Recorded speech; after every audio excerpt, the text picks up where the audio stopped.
Well, Amsleys, you can say you at least gave it an attempt, which I suppose is better than nothing. Also, hello Xenos, you big, massive, poopy head boy. Ames, hello Moon. Moon, you actually need to test me.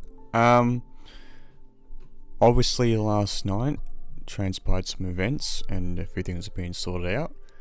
Obviously I know who you are and where you come from, but I'm going to make one request, and that is to please not discuss anything about my streams on the Music Support server.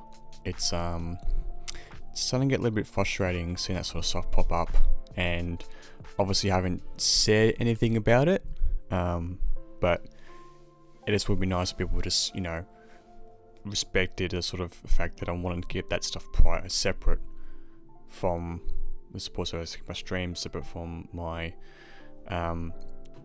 Me6 stuff, because you know, when I look in chat and I see people be like, oh yeah, by the way, what are you streaming? Oh yeah, I'm having a squint. It's like, can you not? But yeah, just want to put that out there so people know, and everything. Just, yeah. Pretty much just don't sort of mention it on the support server. You know, just keep it as it is. If you want to discuss it on my Discord server, no problems. Go ahead, go for your life. But just yeah, try and discuss a bit on Me6 because it's starting to feel like it's a little bit of sort of stalking in a sense when you talk about it in chat, and it's like, well, no one really asked for it, and as far as I'm aware, no one has been mentioned about it. So yes, so thanks for your Discord command, Xenos, you poopy head boy. Good to see you though. Yes, we are back with some more trucking. I've decided to have my webcam off just because I'm not really feeling it today. Just, yeah, lovely. Gotta turn my damn wheel on. God damn it.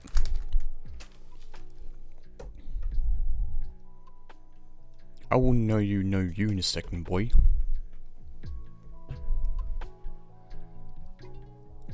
Yeah, it's fun.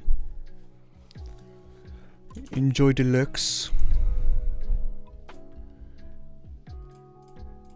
Just a few more things. Actually, this needs to be minimized. Done. Alright. Alright. Travel to Viva Las Vegas. Ha ha ha ha ha. Thanks, game. Your truck is not in a condition to be quick traveled. Bullshit.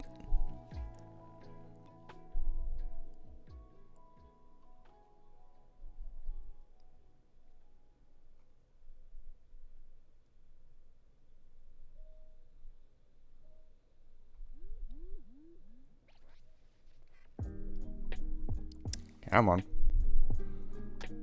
There we go.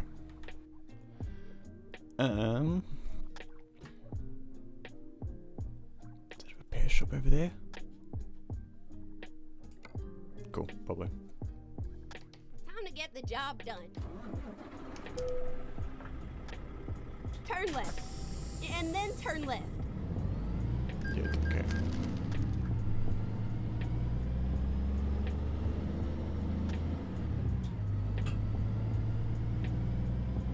Finding a new route. Cool, new dealership discovered. Where are you going? Make a U-turn.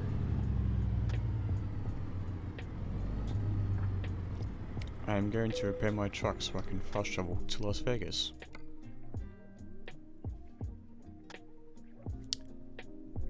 Total to pay $943. What the hell? How does that work? So 1,000 for the engine,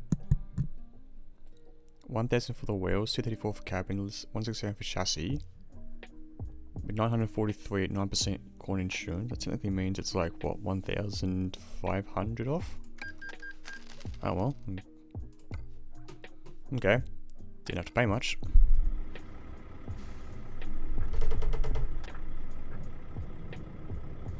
Wait, what mode is this in? Okay, let's find a new route.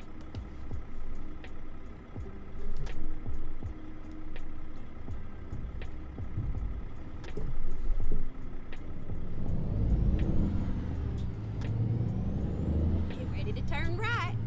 Okay, something just doesn't feel right. So if I turn my wheel 90 degrees, that's too far. That's 180.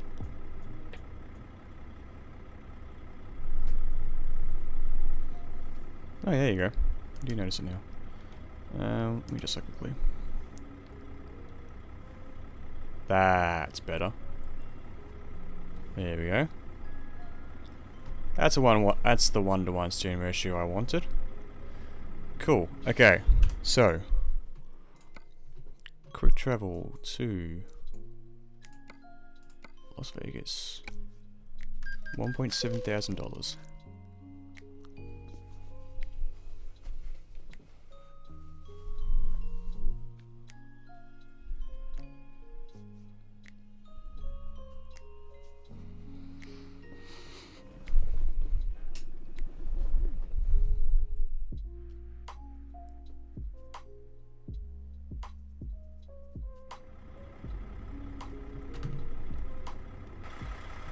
Hey. There we are. The big double trailer.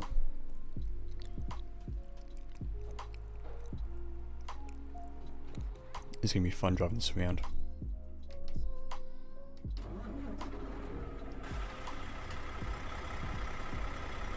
Alright, so that's... yeah. So you want? Okay, so let's go... look at the job market.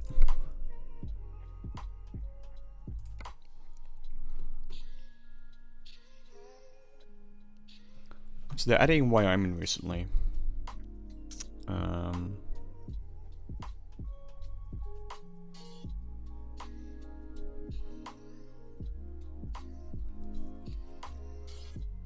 6.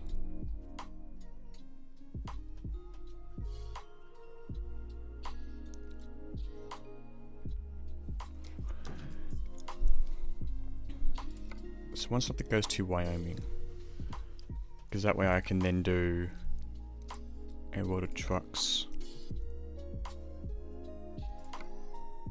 contracts.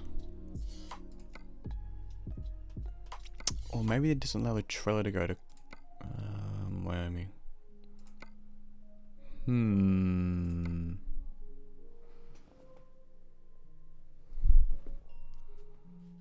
It's not. Oh well, screw it. Another time. No, wait. Las Vegas to Fort Collins in Colorado. Let's go. Now you drive safe, you hear?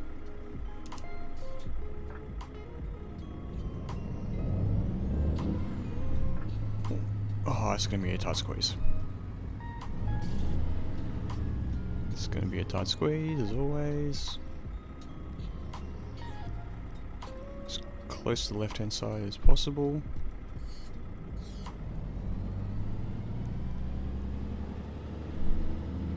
Made it.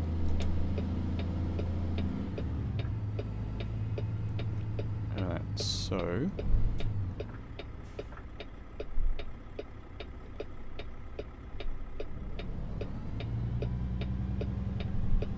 Turn right.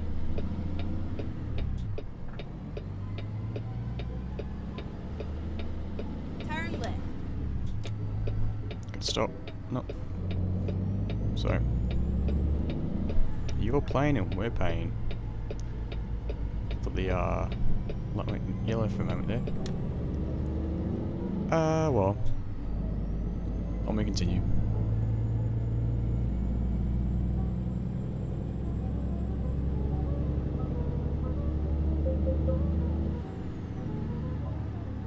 Speed limit. So you also have a 2 Mogs, a Dalek, a truck, Millennium Falcon, Zekrom. Government BB-8, some snacks, Starfader, and camera. And of course, an Eevee. Just casually sitting there on the passenger seat.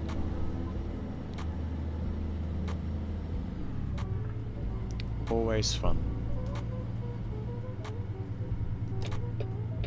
I need to turn left after this bit, so it's Go straight on. That's right. squeeze across. Is my retro looking? That's bad.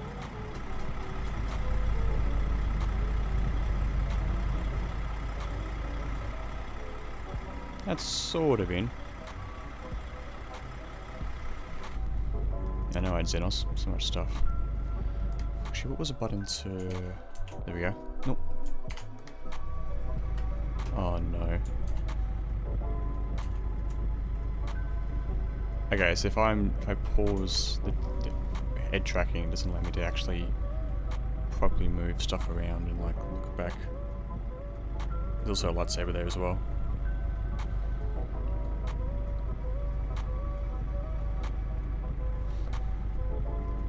That's sort of the best we'll get, really.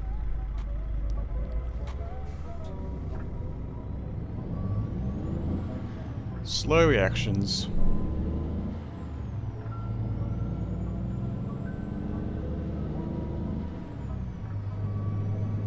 Keep left, and then turn left.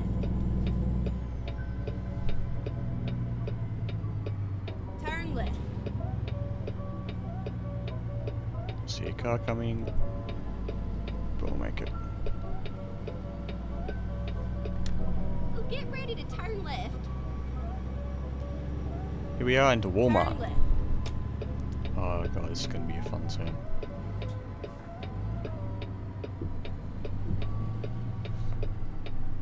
We're finished.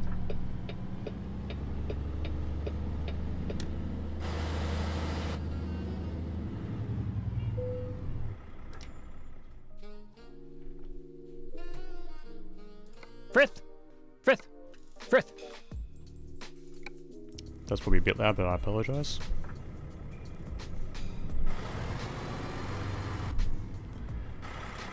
Don't tell me you're gonna get caught. God damn it.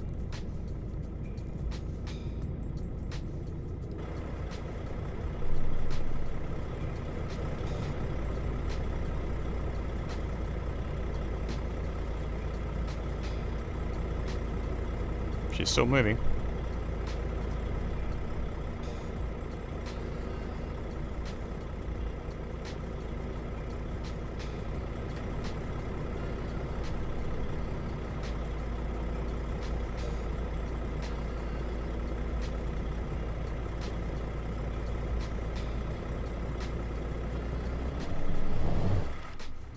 There we go.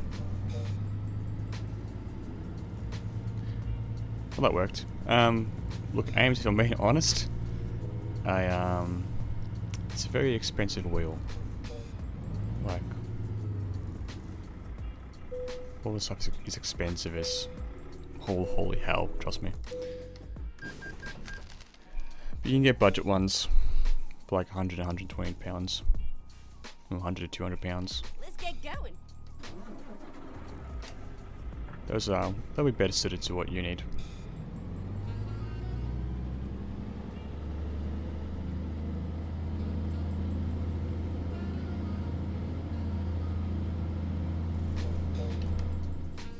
Actually, hang on a second.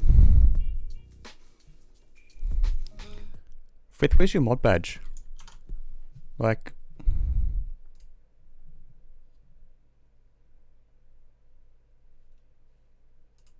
Shouldn't you be mod, or like something happened because it doesn't say you're mod?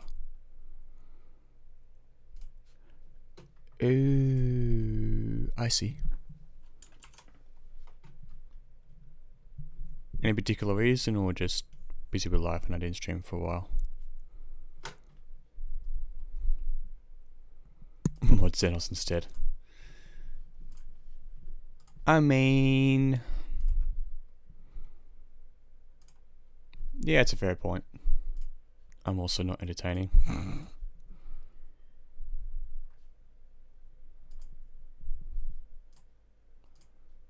Well, I'm just kidding. I try my best.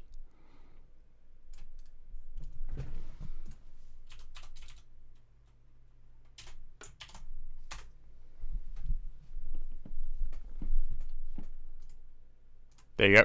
Done.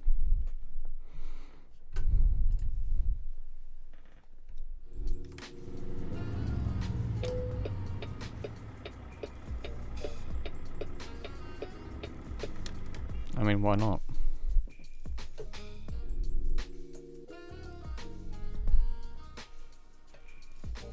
Come on, we'll restart.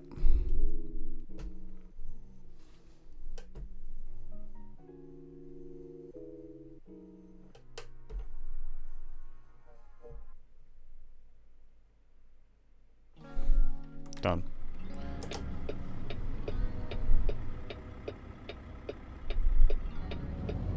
Turn left.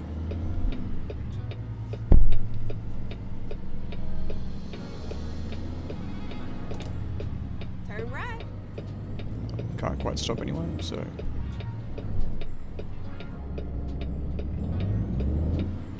Just get stuck on the fence, but anyway. No worries, sir. Now you can ban Frith. And then turn left. Turn left.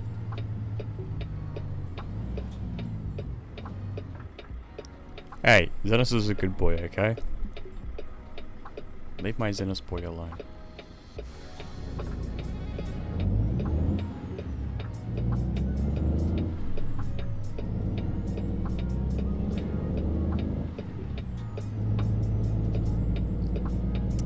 Oh yeah, you do.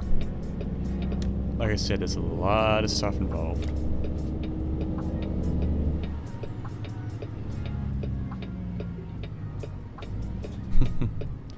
Imagine. Wouldn't feel those right, for being honest. Nor was realistic.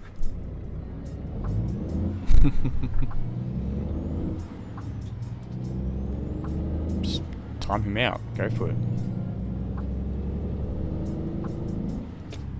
Keep No left. one's going to say And anything. then turn left. Turn left. Wow, Frith. So mean. Such rudeness. I'm shaking my head. Numbers.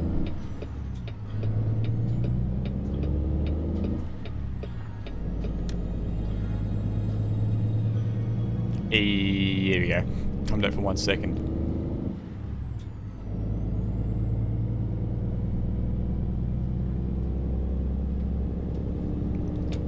Alright, on the freeway.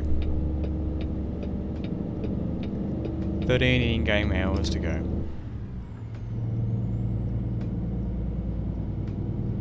Let's keep on trucking. Let's keep on rolling. Rolling, rolling, rolling. Let's keep on rolling.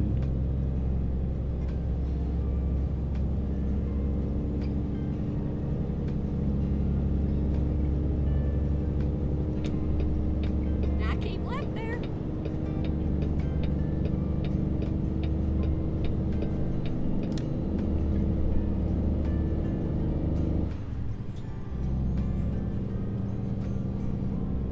Yonk.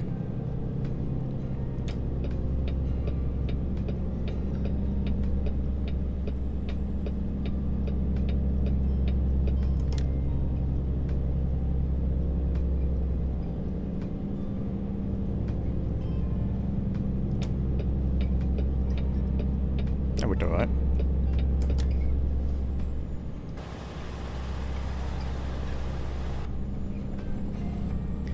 If you look up, I think Logitech G29 will do you good, or G920, but the other thing to consider as well is also how much would you use it. Because this is a piece of equipment that's got to sit on your desk, got to move your keyboard around. And if you're not going to make a lot of use of it, you know, it's not going to be worth it in the end. Like I do a lot of sim racing, that's the reason why I have mine on. So yeah.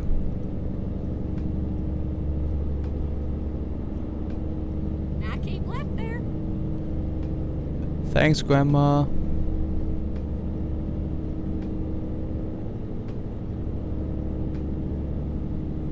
Appreciate it.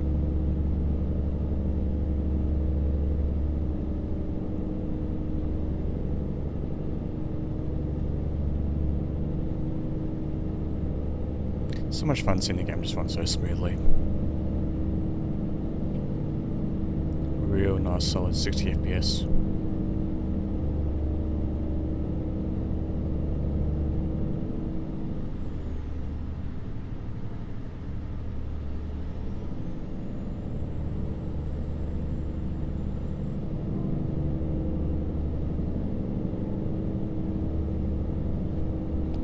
Let's go 125 on the cruise.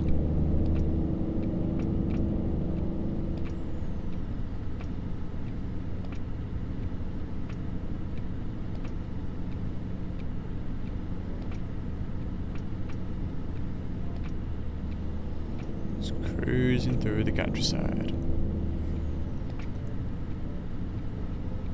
Oh, it always is.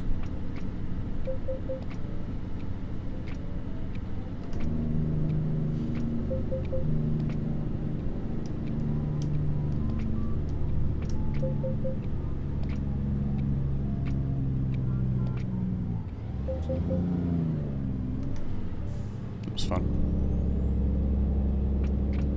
Nice and wide through that corner. Luckily there was no car next to me. That would have been a disaster.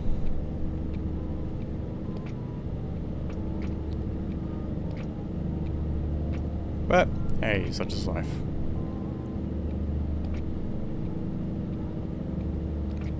Sometimes it's fun hitting a car, you never know.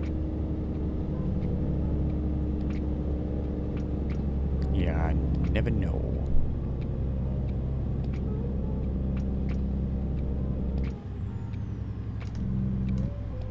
Okay, engine brake's off. I was like, why am I slowing down so much? Even though I'm putting the throttle. Is engine brake on? No it's not. Don't have to worry about that.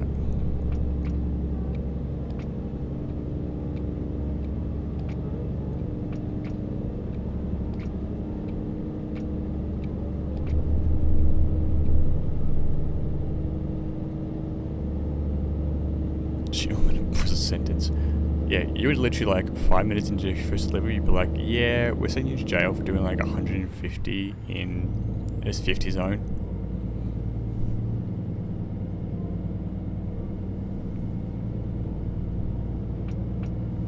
That'll be fun seeing Xenos do that. Oh no, way station. Bollocks.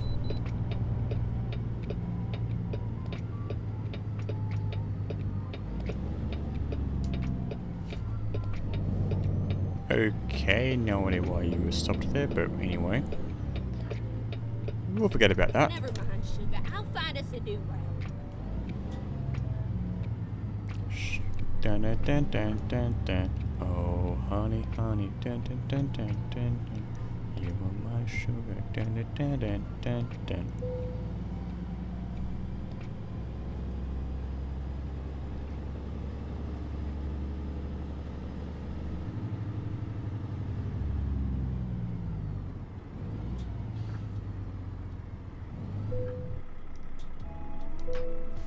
$44 ton. Too easy.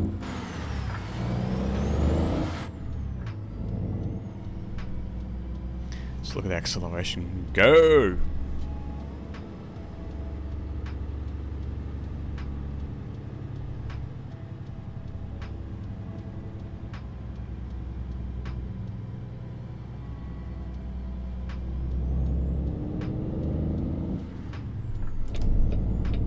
Quick check. Quickly.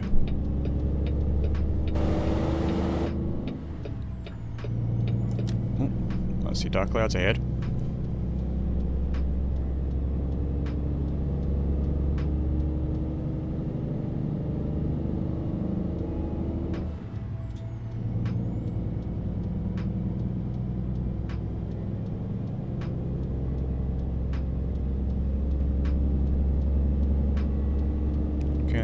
Congratulations, you brought a highlight message. Sweet ass, bro.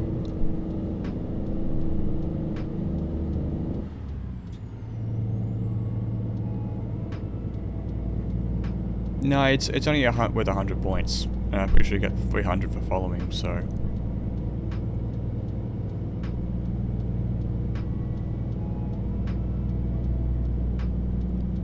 actually need to update my channel points at some point. Figure out a few things. Get all working and stuff.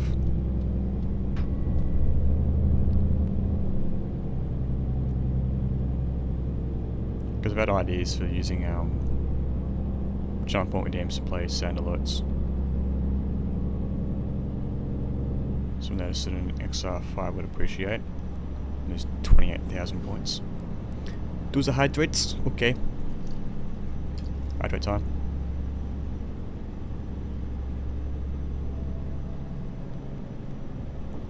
Done. Actually. There we go. That's better.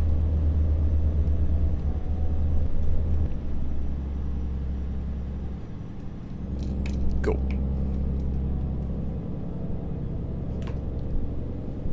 So what I did was actually pause the head tracking. And then unpause it so I can hydrate it without having to not see anything. LME! Hello, sir. I keep left there. Posture check? I mean, I'm sitting in a chair, like... Yeah. Alright. I'm seeing a bit more straight now, but anyway. It's best I can do.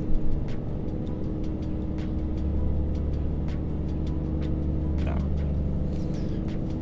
No notifications. I only see it in Twitch chat. Nothing more, nothing less. 80 kilometers an hour, 80 miles an hour. Boom. Let's get to 130. 130, then hit cruise control. Look at that broken up road. Just look at it. Look-see. Oh, there's momentum.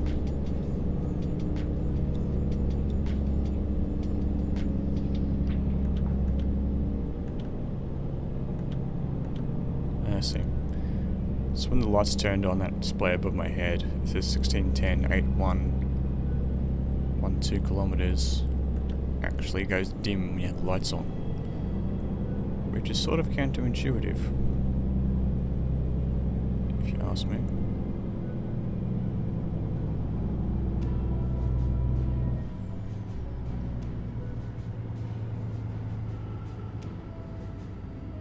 Have to slow down.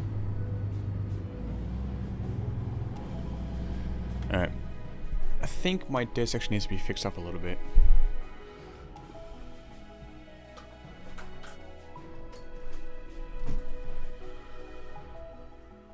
It's not sitting where I want it. Good to see me here too.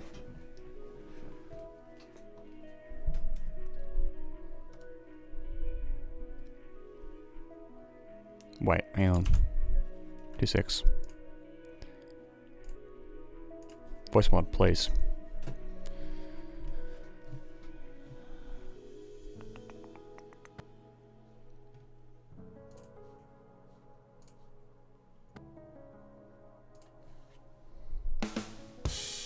Boom. There we go.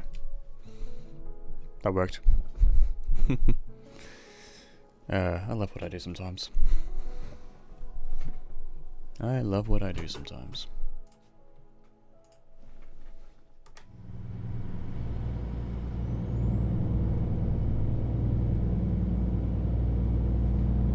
Wait, is that a... Oh, that was a Spotify logo.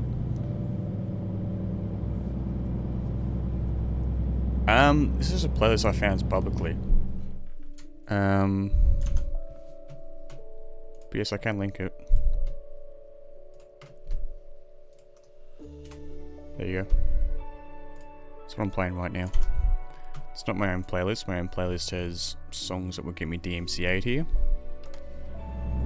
Because, you know, copyright stuff and all that, but basically it's a chill playlist of everything.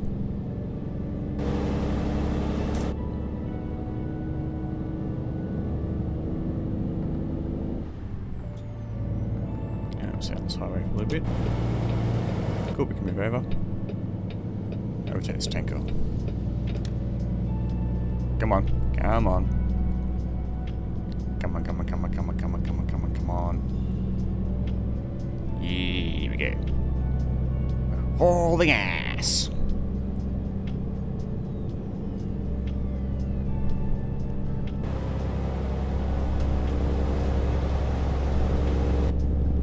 Lower your highway MPH and raise your MPG. Funny. Lower your speed and you raise miles per gallon. Fuck that. Why do that when you've got over 1,000 litres in a tank? Like, who would do that? Honestly.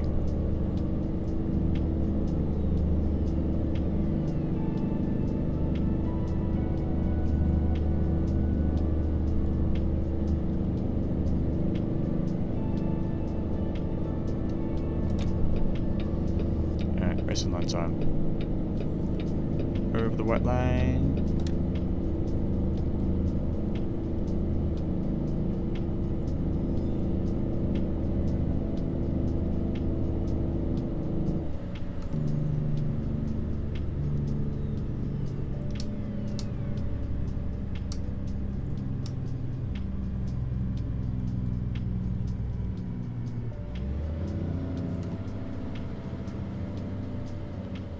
Slow down a bit.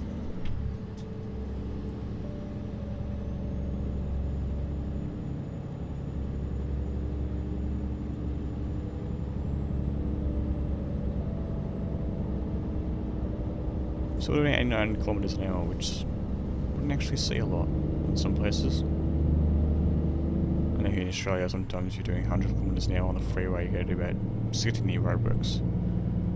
Or 40 if they're actually on the road, if they're on the sort of Keep right, and then exit right. side of it on the right, like emergency stopping lane. You can just keep doing 100. Exit right. Yeah.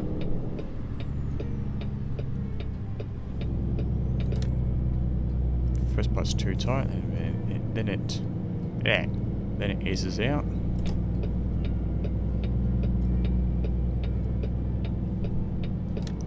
And more fast-paced speed. Because you know, that's how the speed limits are.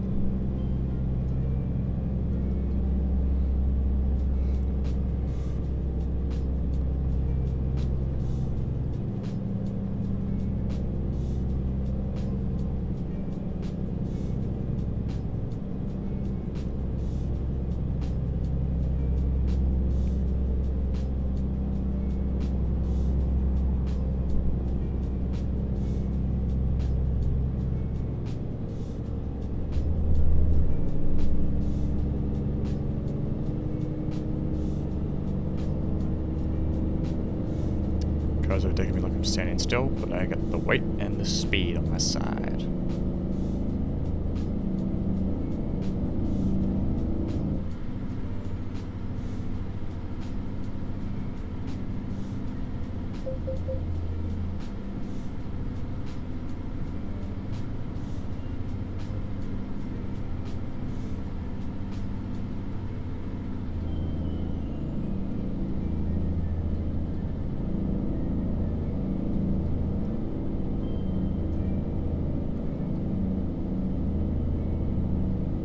And 139 cars were catching me, what the fuck? Why you speed like this, man? Why you do this?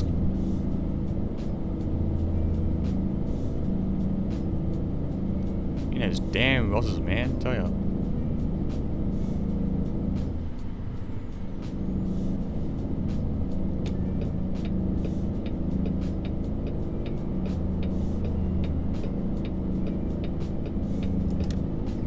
Drive home and get nailed. Place that ended with an R and you get something completely different. God, I'm so weird. So weird. That's me, Woody. That's me for you.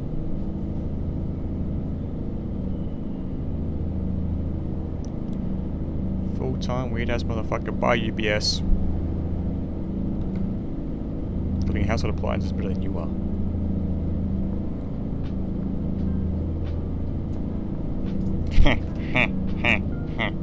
Says you. Also, Jimmy Reinhardt. Hello, sir. Have a shout out. Because you deserve one. Because you're my freaking mod. Of course. Always deserve a shout out. Oh no, 65 up ahead. Let's pull over.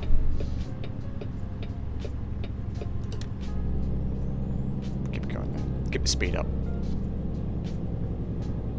Nice tunnel ahead, over to the side. Shame I can't drive through it. Be fun.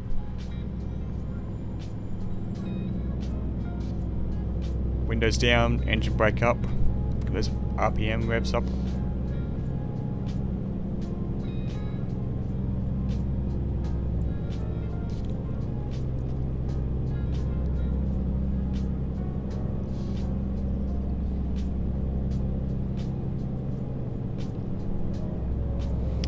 Actually, Xenos, can you do /VIP Frith, please?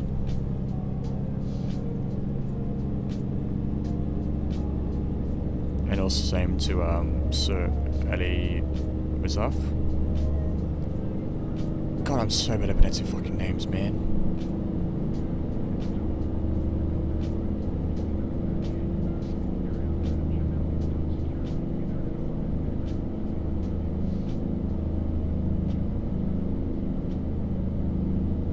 Oh, right. I see. Deus Ex.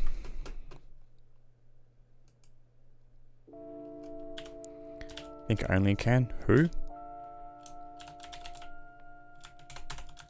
Nice caps from me.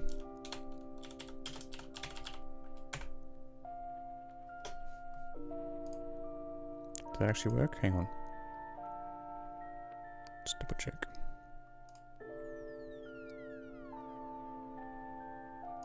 Hang on. Deus Ex. VIPs. Okay, that's not the right Frith.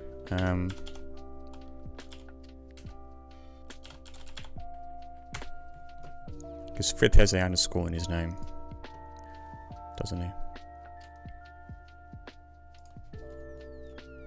Is there one or two underscores, Deus Ex? I'll find it.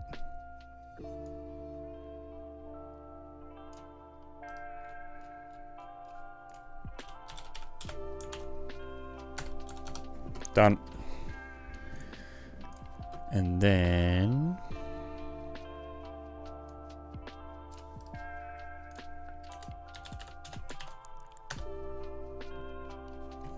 boom. So in that case then Frith gets that. Move those two from him. And Dunzo.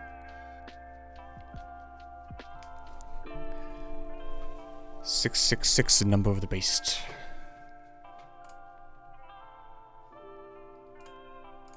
Pretty sure there's a song about that actually.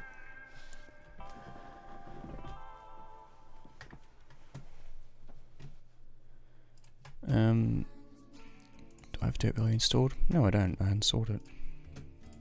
How much is that? 38 gig. Lol. Yeah, can't experiment that stuff.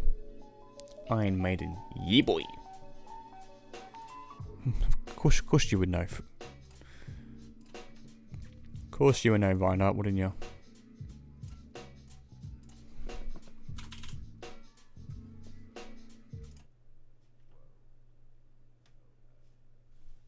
There we are. Beast with wrath, because he knows the time is short. Let him who hath understanding reckon the number of the beast, for it is a human number. Its number is 666. I don't want to get DMC ad, so actually that reminds me.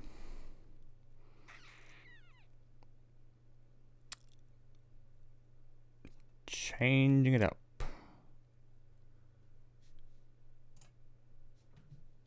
I need to finish these episodes of Beyond the Grid.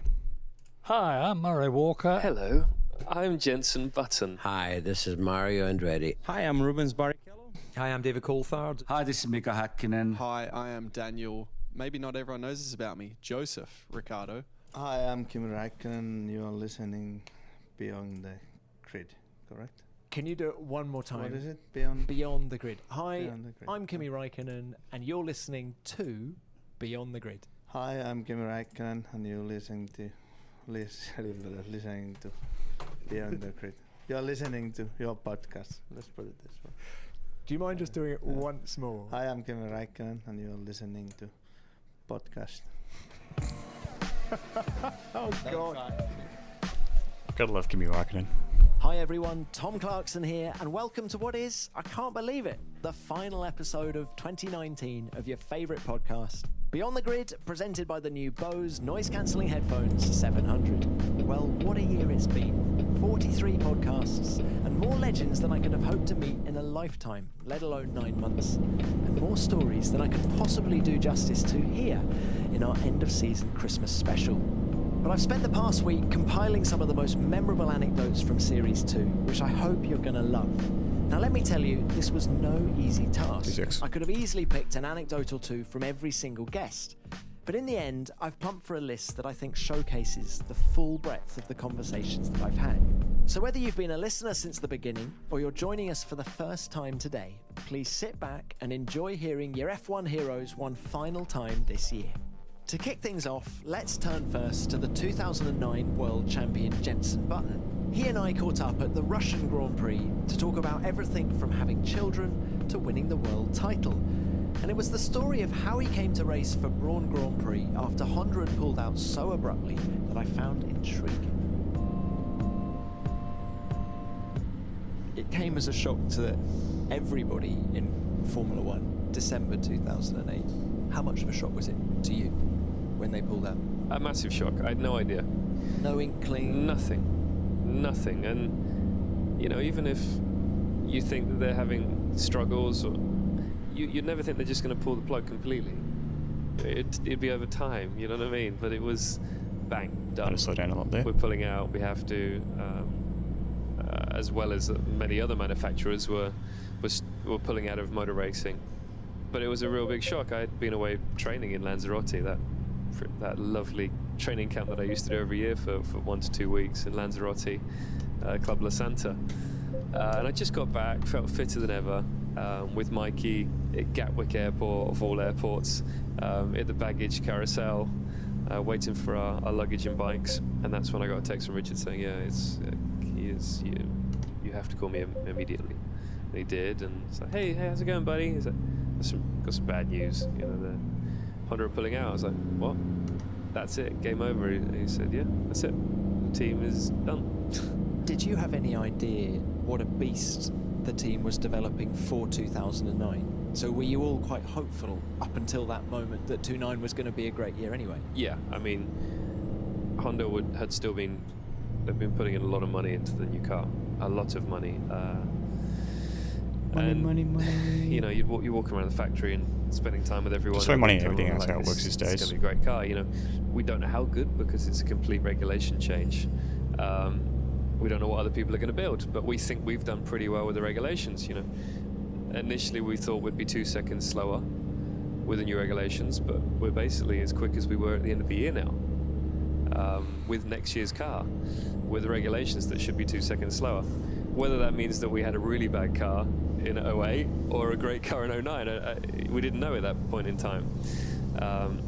So no, there was a really good feel about 2009 season. And I think that's why everyone pushed so hard to keep the team going. One, because there were a few hundred jobs that were on the line, but two, because we knew the car was looking good. Were you tempted to get involved in the rescue package yourself? Well, we did. You did? Well, we found a couple of potential buyers for the team. So, yeah, we went out, Richard and myself, to find them. And we did. We gave them to the team, and initially it's like, oh, that's great. And then suddenly silence. It's like, hang on, what's going on? And then we were out of the loop, really. But you weren't tempted to invest yourself? There's I big didn't have ones the money to involved. do that. No, I'm not saying. I thought they bought it for £1 or something, or £1. Yeah, but I'd love to have been involved because obviously they made a lot of money out of it in the future. But no, it went quiet. You know, we had buyers, we had people that were interested to put in the money to fund the team. But everything went quiet, and that's That actually when reminds Nick me. Fryer and Ross were Those were my trying to do the bad 30s. takeover themselves. We didn't It realise was that was an option. pen, You know, we thought pen, we had to pen, try and pen, find pen, someone pen, pen, to pen, fund the pen, team pen, and to pen. run the team. Go on then. So how good was it? As you say, there was a good vibe in the factory. The numbers were good in the wind tunnel. I think you did a first test on Silverstone National Circuit or something. Yeah. Did you know immediately that you had a weapon? No, the only thing I knew is that we didn't have any issues, which is great. You know, when you drive a car I'm out just for thinking of the like first time, sound alerts to add. you normally have some issues, reliability issues. Spend a lot of what else time in do the I wanna garage. We had nothing, so it all went smoothly. Even though the power unit wasn't the power unit that was meant for that car, and it didn't fit quite correctly. It had a spacer. So no, it was a good day, but everyone was looking at me like, is it any good? So I don't know. I used to put coins on track with my dad before trying to come over here and have squash coins. Yeah, I remember actually watching a documentary. You had the Daylight Express. Why not? The 4449 Daylight Express.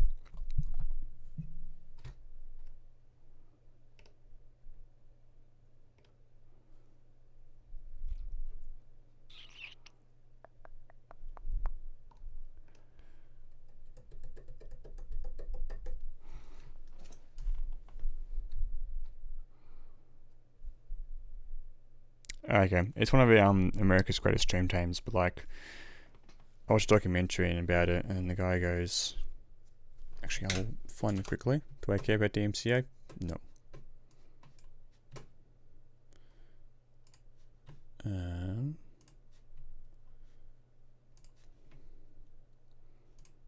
Nope. Wrong one. Where is it?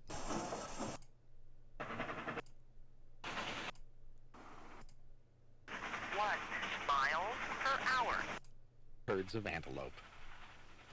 Alright, how's about this for a flyby?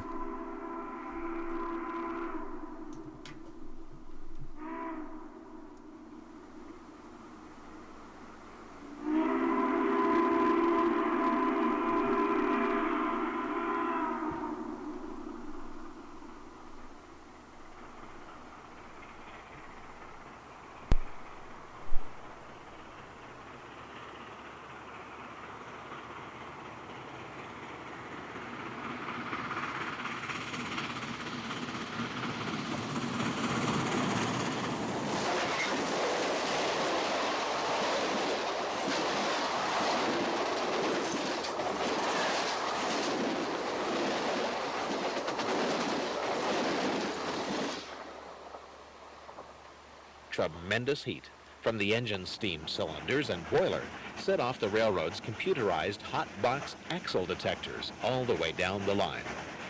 SP detector, milepost 390.9. Stop your train. Stop your train.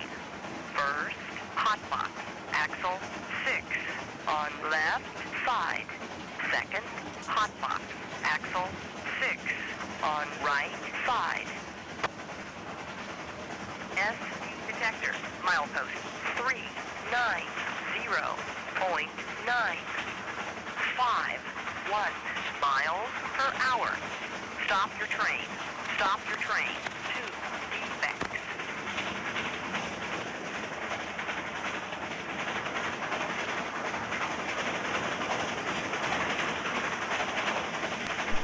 I'll try and find. Where is it? Is it here? I'm pretty sure it was on the second day. Came in for a water stop at some point.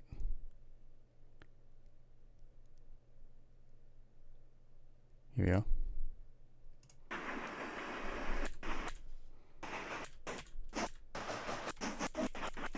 A round of photographers were awaiting the daylight's arrival.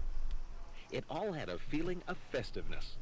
Children were busy placing lucky pennies on the rail, and the railroad inspectors were busy shooing them off. That's what I mainly thought of when you mentioned about the coins on the track. I was like, I remember watching that on a documentary. But this is actually one of the first train shows. Yeah, go for it, Xenos. Preemptive bans, I do not mind. I have a second chat on the screen for a reason. Because you know that's what I do. In fact, I might also take the time to do some sound stuff. So I'm just trying to think. Page 3. If I copy that, paste that.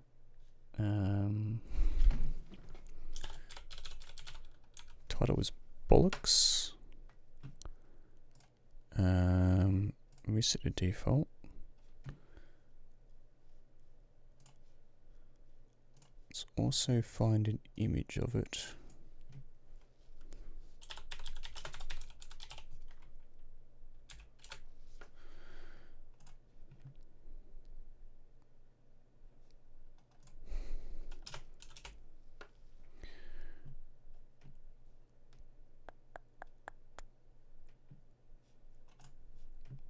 That will do. Save image. Twitch stuff. Stream Deck. Icons. Save. Nice V. V for Vendetta.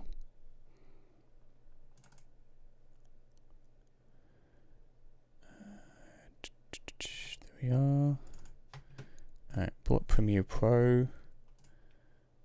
Open project. What do I have on the edits at the moment? What do I have? Looking below. Actually, forget about it. I can just use alerts. Offline that. Alright. Of course you did. Wouldn't it be you if you didn't do that?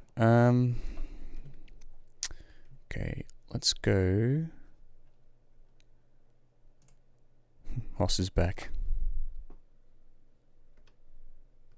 Guess who's back? Back again.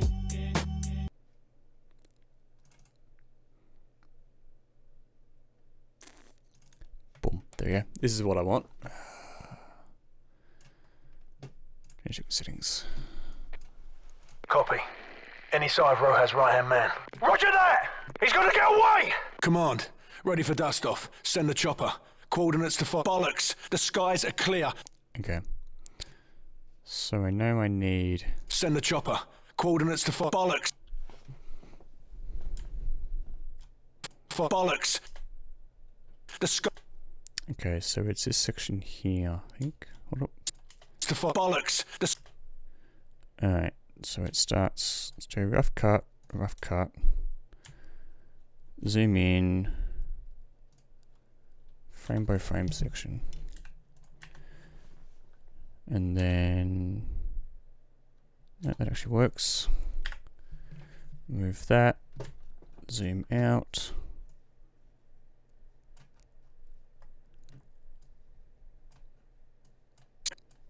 Bollocks! That works. Control M. Export as media. I don't care about Predator. Export. Then we go into page there. In. Sound alerts. Bollocks.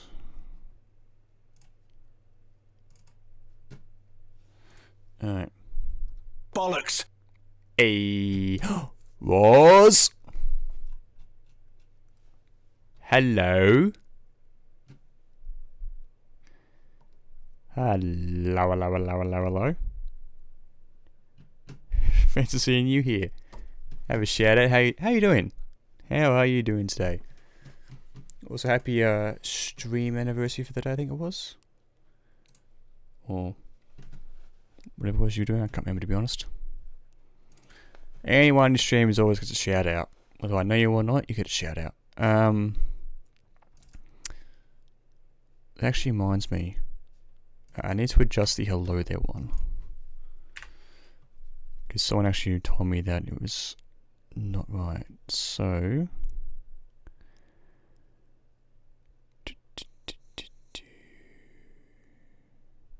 Oh, D6. And now it's coming up. Good morning. There we go. This is what I want.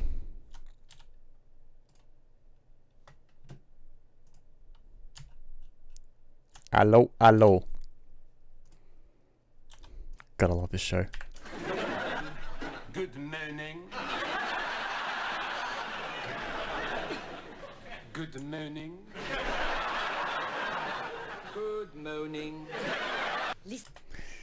This is one of my sound alerts is actually from Hello. You'll have to figure it out. Good morning. Well, actually, if you do alerts, you'll find it. But I used to watch that a lot when I was younger. God, I remember that so much. It was so good.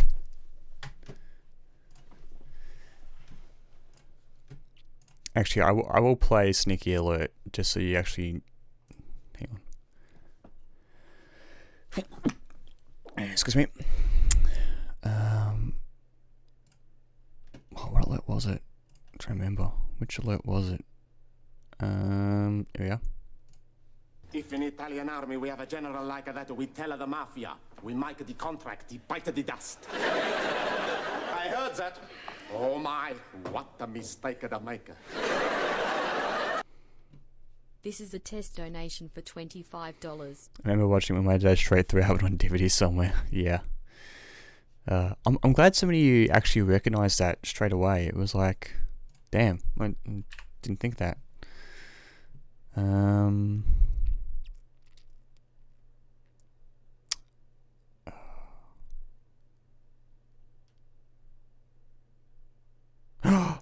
Lobster. Boo. Wait.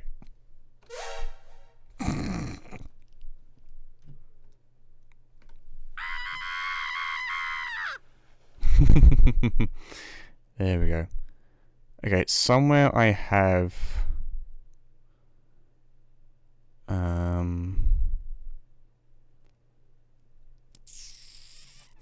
okay, it's not in here. So first bill is done.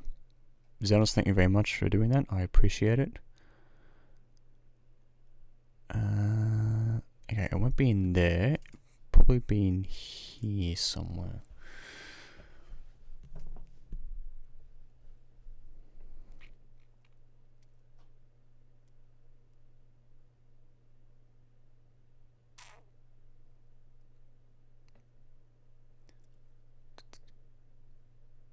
Wait, is this it?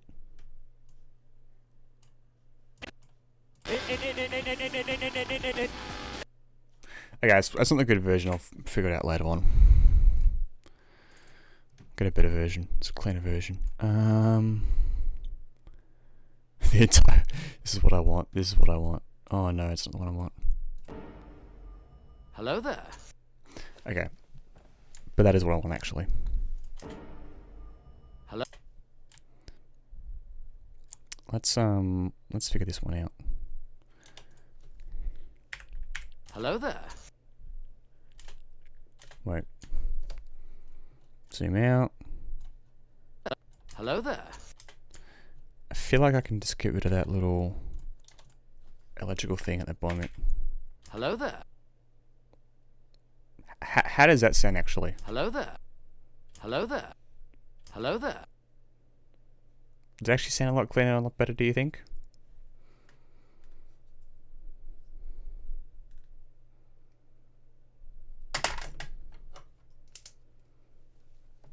I want opinions. I need people's opinions and thoughts.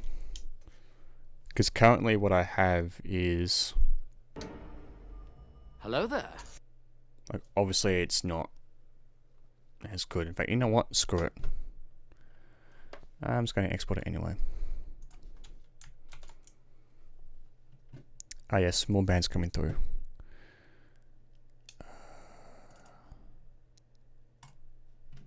Can I export it? Scan. Alright, let's change it. Oh, that's right, I did actually increase the volume of it recently. Oh well. Such is life.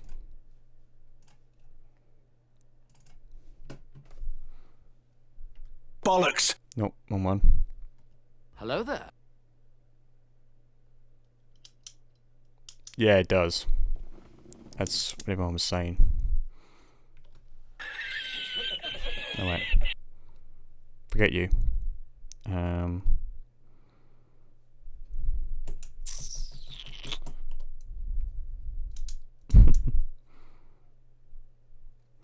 Here's a good one for lobster. As best we can tell, the pub is shut. That's not appropriate. If people simply get on the beers... Wish I could like remix it. I might actually remix it at some point, similar to what the two DJs did.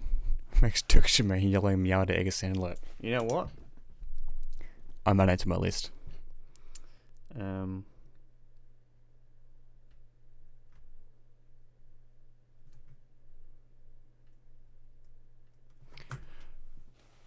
Oh, my alert's gonna come up.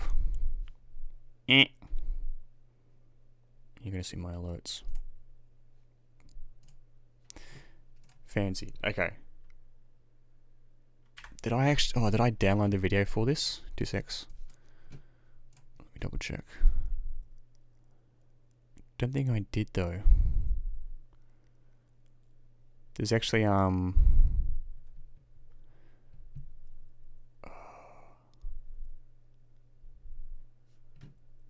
I mean, what do you expect? There's so many alert notifications up, like, you know.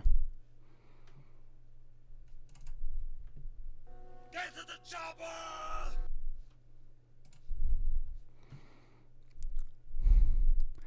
This is one for Xenos.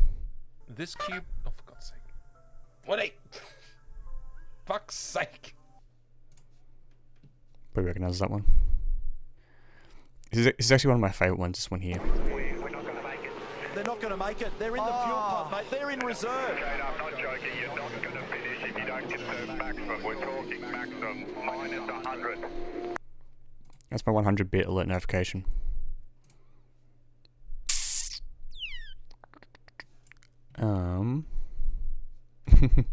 Here we go. Frith! Frith! Frith! Yeah, everyone misses Dan. I love his 1-bit notification alert. Fine, if I get overweight, tell you what, Dan, fuck you. Just stand the man. Actually, how loud is this one here? Why so serious? Okay, that one is actually being increased in terms of volume. Do I have it? Who's this damn person? I have a soundboard thing, Roars. Frith! Frith! Frith! Just quick fire edit.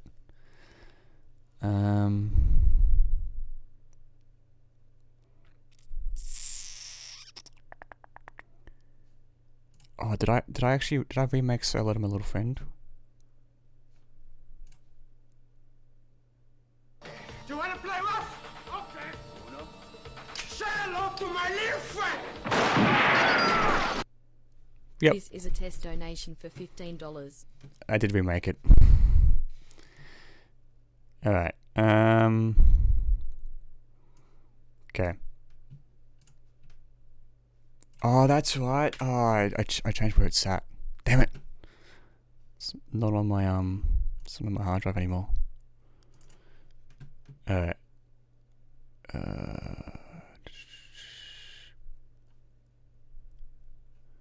Some bits, wasn't it? Yep.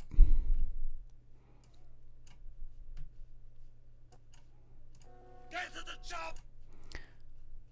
Tato.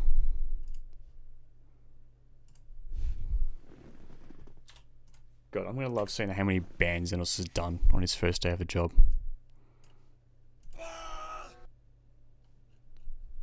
No worries, Moon. Enjoy doing your homework. Hopefully it goes well. Get to the chopper! It's maybe a bit too loud. Maybe just a tad. Let's try 10 decibels. Get to the chopper! That works. Export 165. So this is pretty much Xenos. People love it, Ben.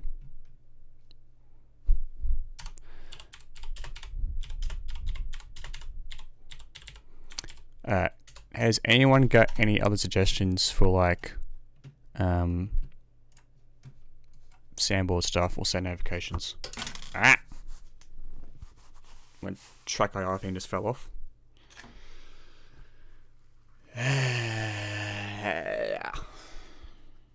Wonderful.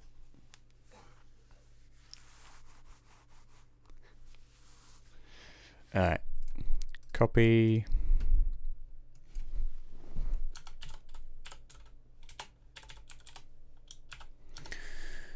And then just change Jack so it sits in the middle.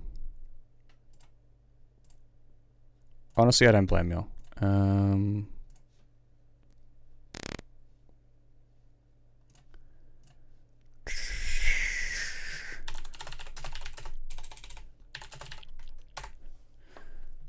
Baller.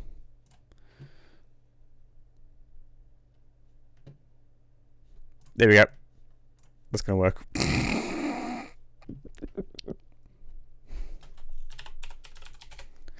That will do. That will do. Set from file.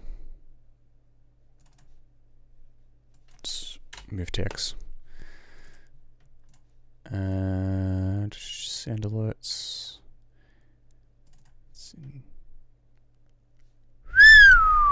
Damn. Damn, son. That reason there. Get to the chopper! That's better. It actually works, but yes, I have this massive soundboard. I think at this point,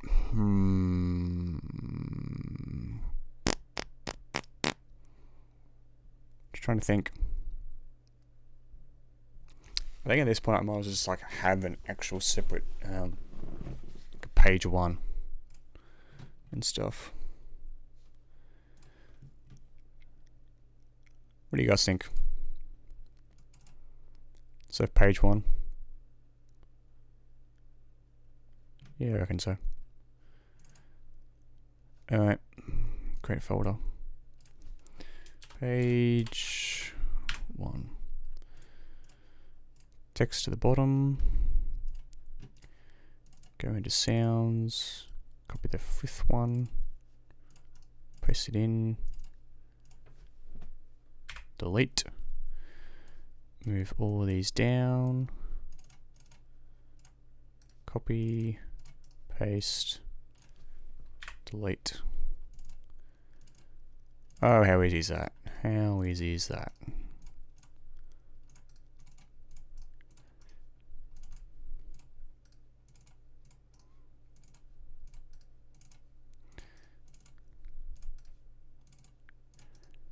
This is what I should have done in the first place, to be honest.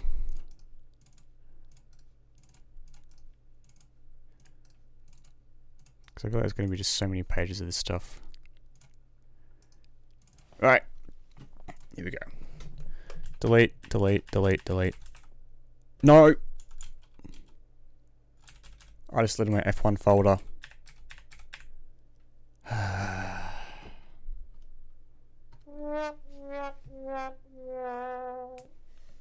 Good fucking job, Woody.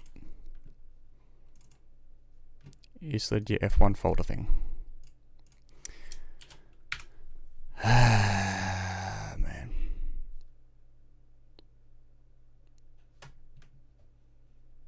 I mean, only we had like one sound alert in there. Like soundboard thing.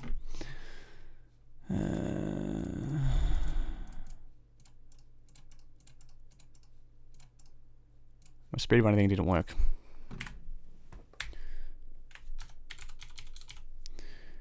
Alright, what do we want? Yoke. We also wanted in.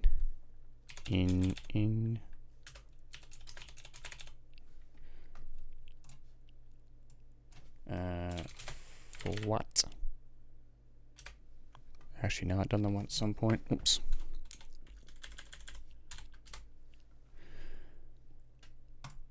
Pitbull sweats. Yep.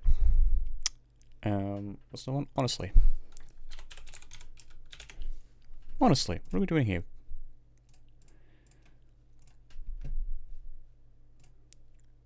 Pretty sure I can actually do the for what right now. Let's go to YouTube. Tungsten Racing. ACC Season 1. It was Monza. Or was it? Where did I put it? Ah, there it is. Haha. Yes. Okay. And we did the adjustment on the flap. Okay. Yeah, was all good. The safety car agreed. Okay, Kimi, we have now a 5-second time penalty that we will serve after the race. Correct. So that will add 5 seconds to your time after the race. For cross.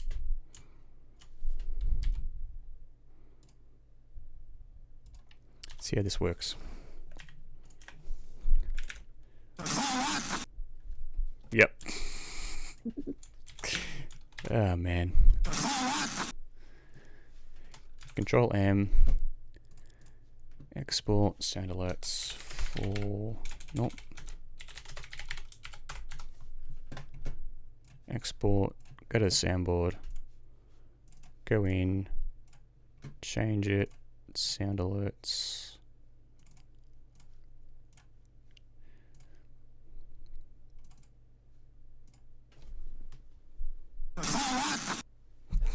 Done. Oh yeah. Oh, actually, I need Daniel Ricciardo now, the yes one as well, because that was in sound alerts resubs. Ricciardo, yes. I didn't want the loud one, because the loud one was stream alerts.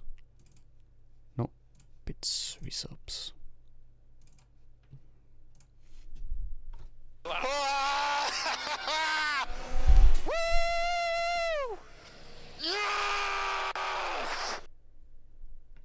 I'll have 2 number 9s, a number 9 large, a number 6 with extra dip, a number 7, 2 number 45s, 1 with cheese, and a large soda. You sure did, actually.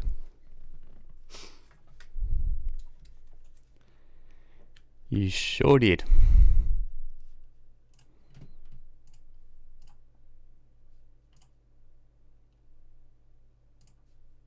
Oh no, God, just lost 0.65 I rating is now at 1.49 safety rating. So 0.65 safety rating is at 1.49.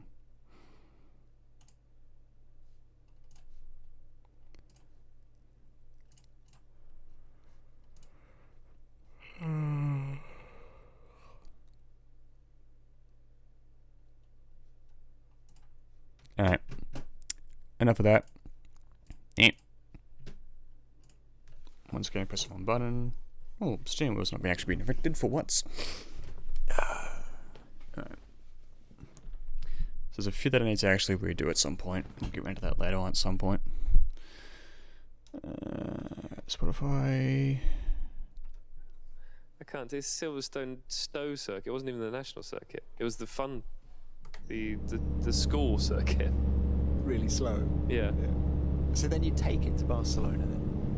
And there's all sorts of wonderful stories that I've been told about, you know, you finding out that, you know, all right, lads, let's take, well, fuel levels and stuff. Just talk us through that Barcelona. Well, we arrived. That was the sort of first time, right? Well, we arrived, and it was just a really nice atmosphere because everyone really welcomed us. Get some snacks. Because we'd fought so hard to keep the team on the grid, and everyone loved the colour scheme, and all the big teams were like, "Oh, it's so great that you guys made it happen. Lovely to have you here at the test." And we'd missed all the previous tests. We turned off the last test in Barcelona, and jumped in the car, went out, just so excited to be in an F1 car, you know, to have a job. Did a couple of laps, couple of lap times, came in. I came in and said, Shove, I'm not very happy with the balance. You know, I feel that we need to help the car at the, you know, with the rear end in high speed and front end low speed. And he looked at me and was just had a smile on his face. I was like, why are you smiling? He said, we're fastest. So what do you mean we're fastest? I said, probably people have just done install laps. They haven't done any lap times yet. And he said, no, everyone has. And you're something like 4 or 5 tenths quicker than everyone. I was like, wow, okay. And then we did some setup work, went back out, and I think we ended up just under a second quicker than anyone. Always. What an incredible story. It's hard to believe there'll ever be another fairy tale like Brawn. And to hear about what happened in such detail from the man himself was fantastic. From JB to DC, who I went to see in Monaco at the start of the year. David Coulthard had just retired when Button had his moment in the sun, but there was a time 10 years before that when DC was hot property. Very hot indeed, in fact. Hadn't there been a tug of war over your services at the end of '94 as well? Well, Williams, at the end of '94, told me that they wanted to sign a 2-year contract, so we agreed terms for '95. 96, went to the factory to sign that contract, and Ron Dennis had already shown interest towards the end of the year Always in having breaking me laws, come on always. board for 95 and beyond. And yeah, Lobster, I've got another sample thing for you. Gentlemen, this is Democracy Manifest. You recognize that?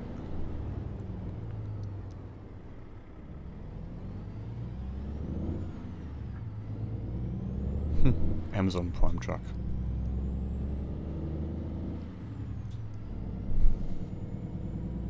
What is the charge? Eating a meal? A succulent Chinese meal? It's a meme from like the 90s or the 80s. This guy being arrested for eating a meal, a succulent Chinese meal. Turn left. Of course, it's an Aussie thing.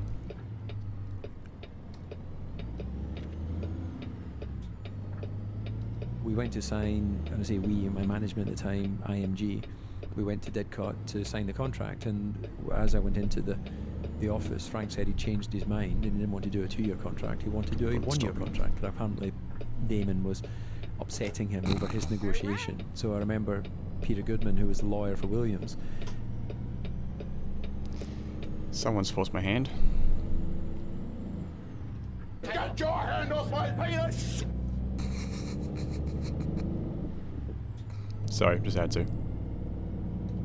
Got the 2-year contract out, looking bemused and confused, and I remember going into Frank's secretary's office next door with my manager and going, well, we now have a 1-year contract on the table rather than 2 years.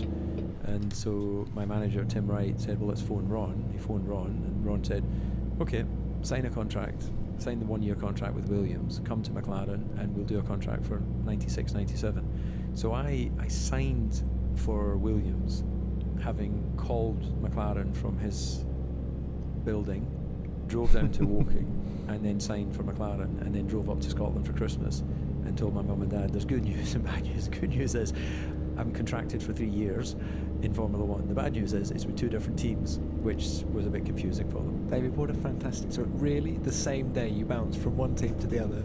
95 with Williams, 6-7 with McLaren. What a great story. And as I walked into McLaren, Martin Brundle was coming out. It was on the weekend, and I would say it's because to Martin, and it was a bit embarrassing because he was a current driver. It should be. And then obviously, I guess the penny was dropped. Oh, I know why. I would be joining the team. So the reason is because the Pipo emotes are done with the Better TTV extension, and if you don't have that installed, you actually won't see the emotes in your chat.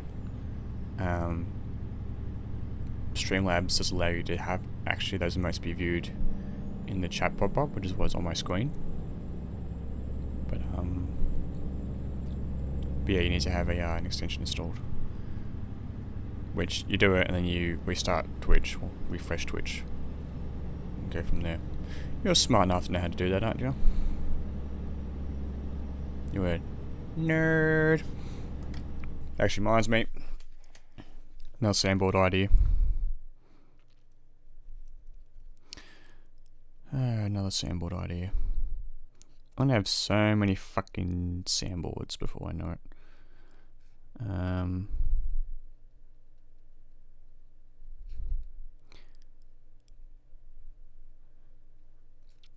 If I'm able to at some point figure out how to get channel point redeems, I will add a lot of these notifications.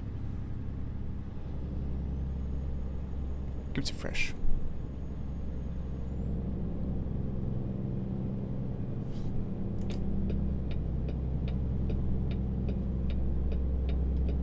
For 96. During his stint at McLaren, DC was teammates with Kimi Raikkonen for 3 years.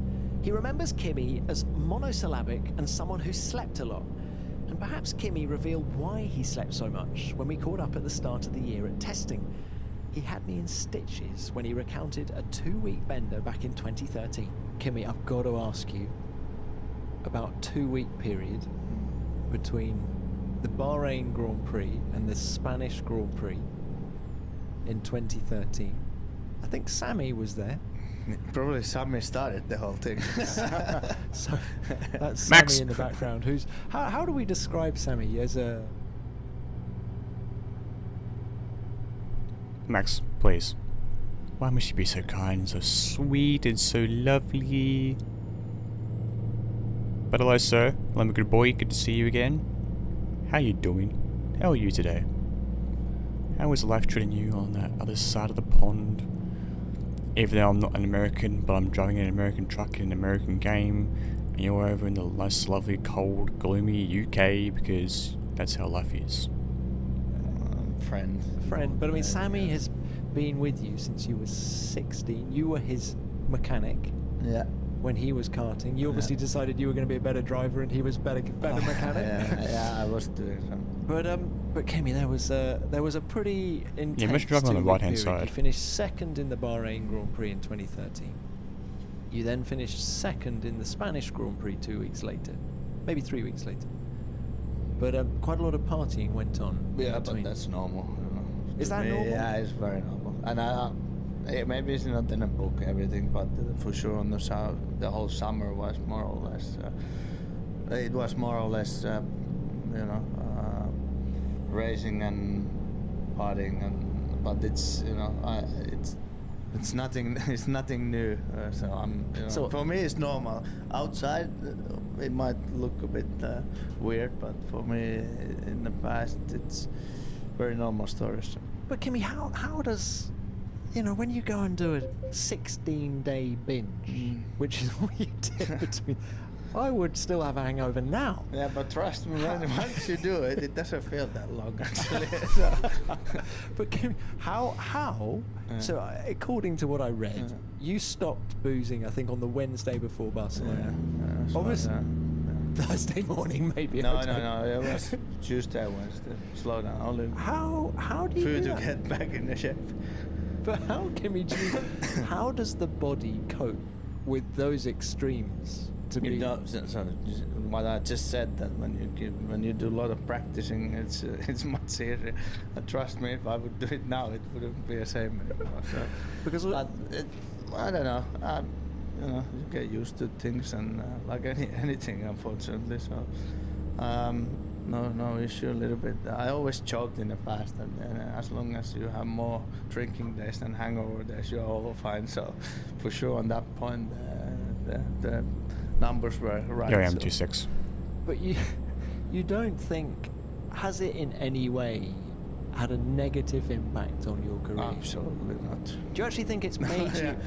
Do you think it's made you a better driver somehow? I always think, and obviously it's been a joke often, but actually I think it's more true than joke, that I often been driving better, doing whatever I want between the races, than if I'm just not having fun and drinks and stuff. So I honestly think there's like 2013 started with the win, and there's definitely not just sitting at home before. So there's too many proven theories on this story that it might work better when you have a bit more fun. Well, I have to say, you want to... Maybe you're more... I always thought that you're more relaxed and you need to put more effort and concentration in it because you're a bit like unsure. So, and then the end result comes better because you put, might be. Kimi turned 40 this year, and he's set to surpass. So I just want to like re-listen to that conversation, but a little stress, but just I need to start my head dive burn. I did actually say that in the Discords. I am proud of you, Max. Hopefully you enjoy the colour and how it went. Yeah, I'm just doing a podcast. I'm getting through some F1 podcasts because I'm about 2 years behind at this point almost. And trucking and listening to podcasts seems to be a good combination. But also enjoy your noms. Enjoy your foods. I've somehow now got 300 kilometers to go. It felt like yesterday, literally 5 minutes ago, I had 1,000 to go. But hey, time flies when you're trucking in America. Alright, back to the podcast. Come on, play. Rubens Barrichello's all-time starts record in 2020. Rubens is very proud of that record, but that isn't what we're going to hear about now. Instead, let's listen to Rubens tell the story of when he had dinner with his hero, Ayrton Senna, at Adelaide in 1993. It's not what you might expect. He would call me, so, and then we have that famous dinner before the Adelaide Grand Prix, where I was on one car, Christian was on another car, and Senna was on a car. And I went to, because they told me so many stories about him and Berger, that I said, I gotta do something with this car. And I went to hit him from behind on the rental car. And so you hit Ayrton Senna? I hit Senna with my... This is in 1993? 1993. Your first season of my Formula first season. 1. So we are going to the same place to have dinner. And I hit him. And he did nothing. So Christian tried the same. He went and just gave him a nudge. Nothing. So the only thing he said when we got there was that we should park the cars before him. I didn't understand, but Christian parked, I parked, and he parked. The cars were like 15 degrees. Okay. So we went, have dinner. He says, okay, so time to go to bed, blah, blah, blah. So he leaves like 5 minutes before he paid the bill, by the way. And whenever we got out of the restaurant, he's already reversing into our car. But it was such a smash. It was boom. My car went into Christian's car. He put first and he went off. It was just so they said, don't play with Ayrton. He's dangerous. And I tell you, I remember still the noise of that aluminum and whatever it was on the cars, because I had to go in from the side of the passenger side, get into the wheel, and when I reversed, I could hear the noise going. Enjoyed it now. It was just something else. Did you raise the subject with him the next day? He never talked about it. You never talked about this ever? He didn't want to talk about it. He pretended it never happened. So it was just a funny day that people said, okay, it's don't play with him because he's a bit of he's a play guy. So it was funny. I absolutely love that story, and the smile on Rubens' face as he told it to me at Interlagos last month sticks in the memory. Have you ever wanted to own a part of Formula One history? Well, if you're anything like me, you'll be excited about this, because for the first time ever, Formula One has a global online store packed with items from licensed Formula One teams, drivers, suppliers, and we are struggling. Is this season's newest online retailer that offers unique, timeless, and authentic memorabilia, bringing Formula One from the race straight to your door. I'm pretty sure there is a train of cars behind me right now.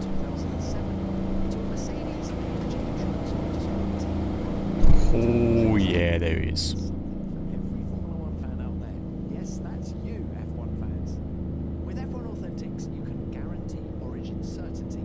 All products are sourced from official Formula One teams, drivers, suppliers, or partners, so you'll never be disappointed with fake items that you might see elsewhere online. Both buy now and auction products are available, so you can either bid for your desired purchase or buy them straight away if you simply can't wait. One of the items that I've seen that's hard to resist is a Kimi Raikkonen test-used helmet from 2004, which has been signed by the Iceman himself.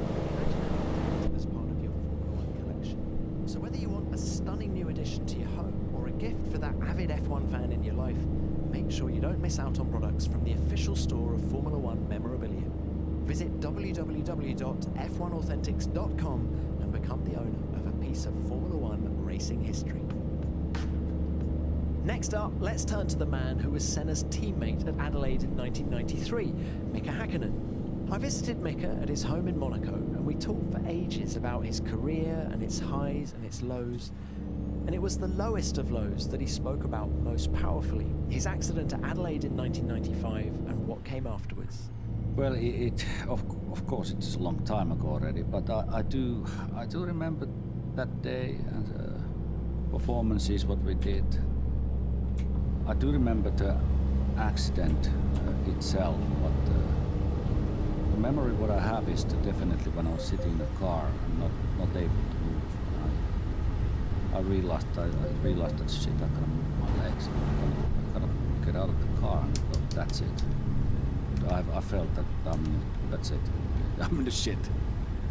Then I just see next thing I see the guy come in front of me and I said to myself just relax, just don't do nothing because it's nothing what I can do. So then they just put the I don't know what you call it. Tracheotomy, was it? Yeah. So.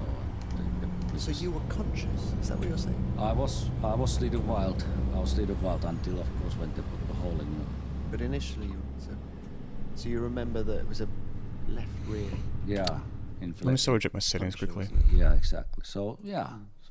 So of course, then there is things, you know, when you're waking up from the hospital, remember the situation and what happened in the hospital, which was really, really horrible things. It's like in a horror movie.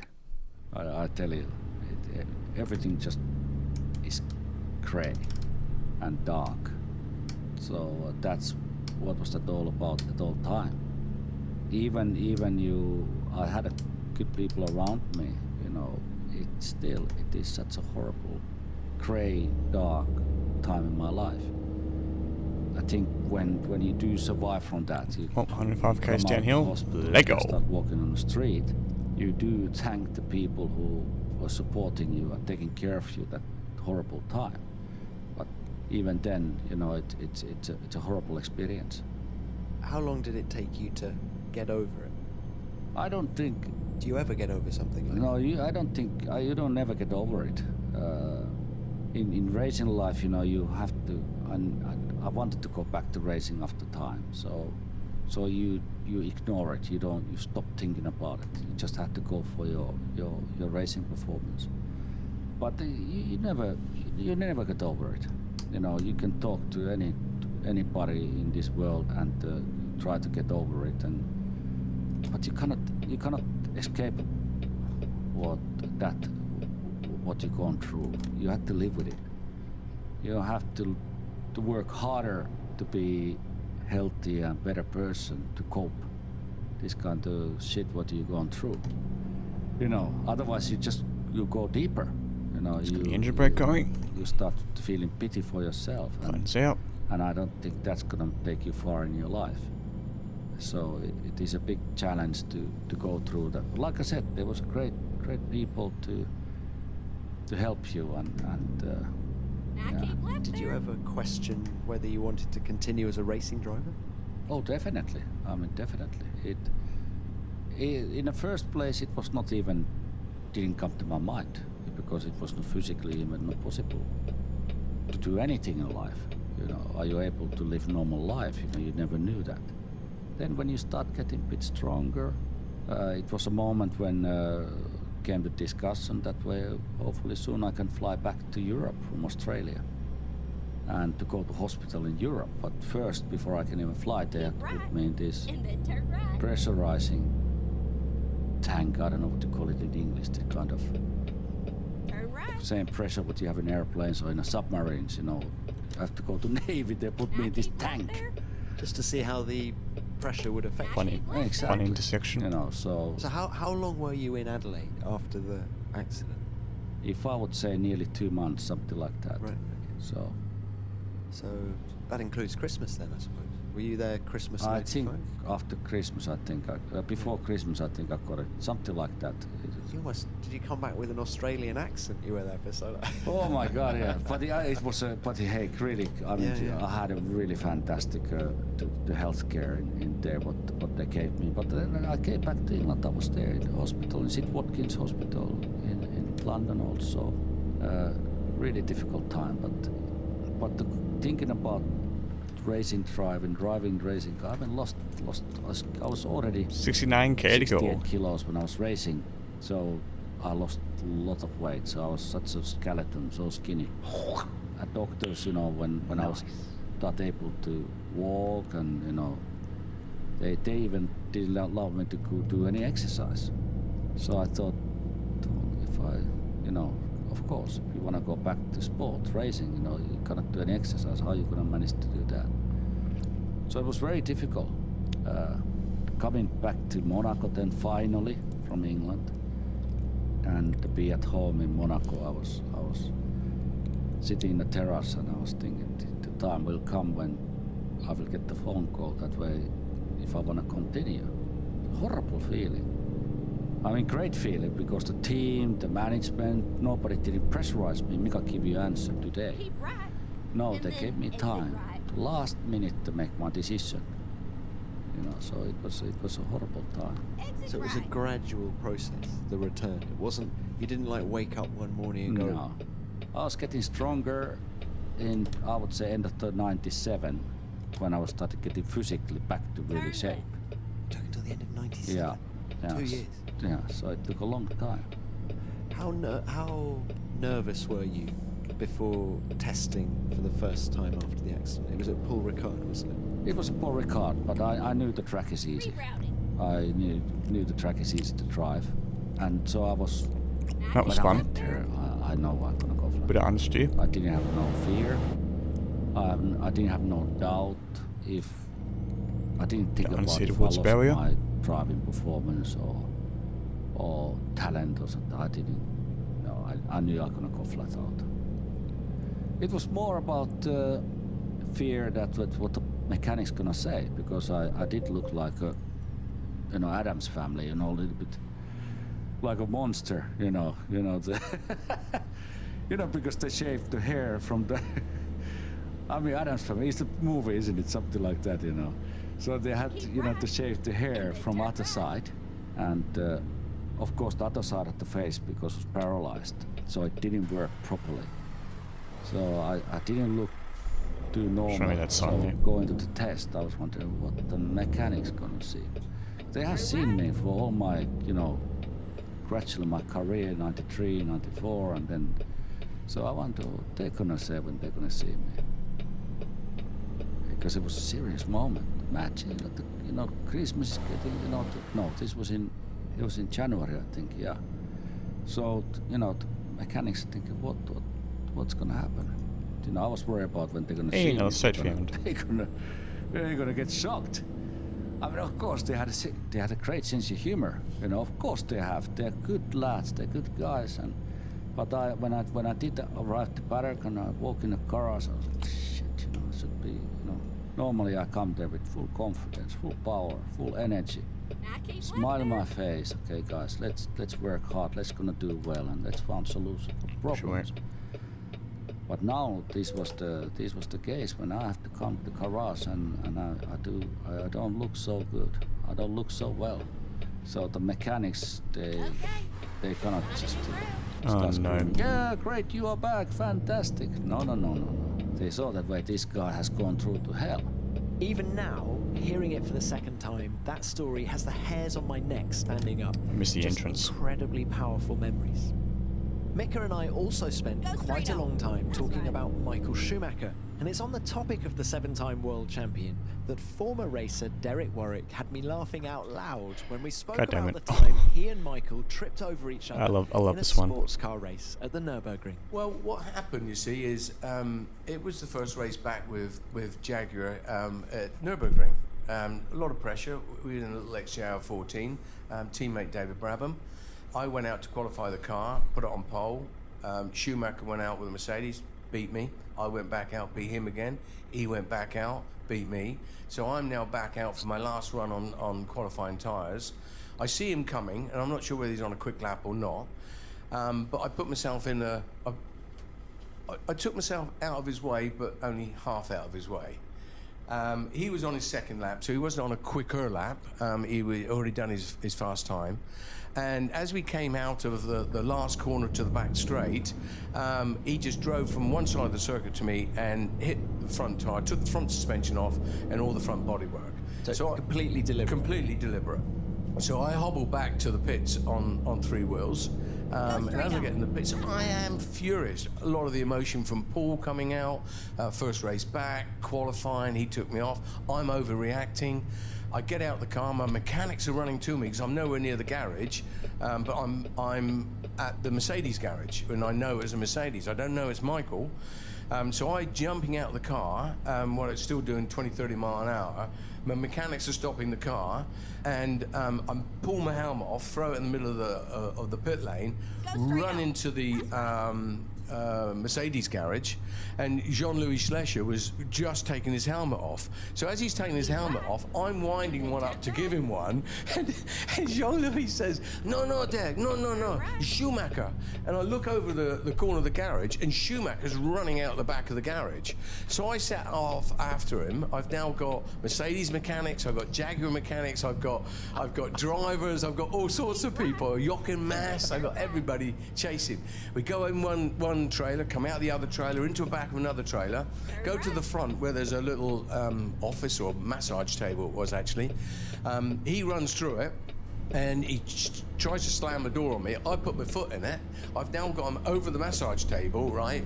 And I've got in the room, I think Ross, I'm not sure who was in the room really, but I do remember Jean-Louis Schlecher from the back of the room saying, hit him. Seriously, you ask him. And Mass pulled us off, I think. I think Jochen Mass pulled us off because he was a tough little bugger as well. So I didn't hit him.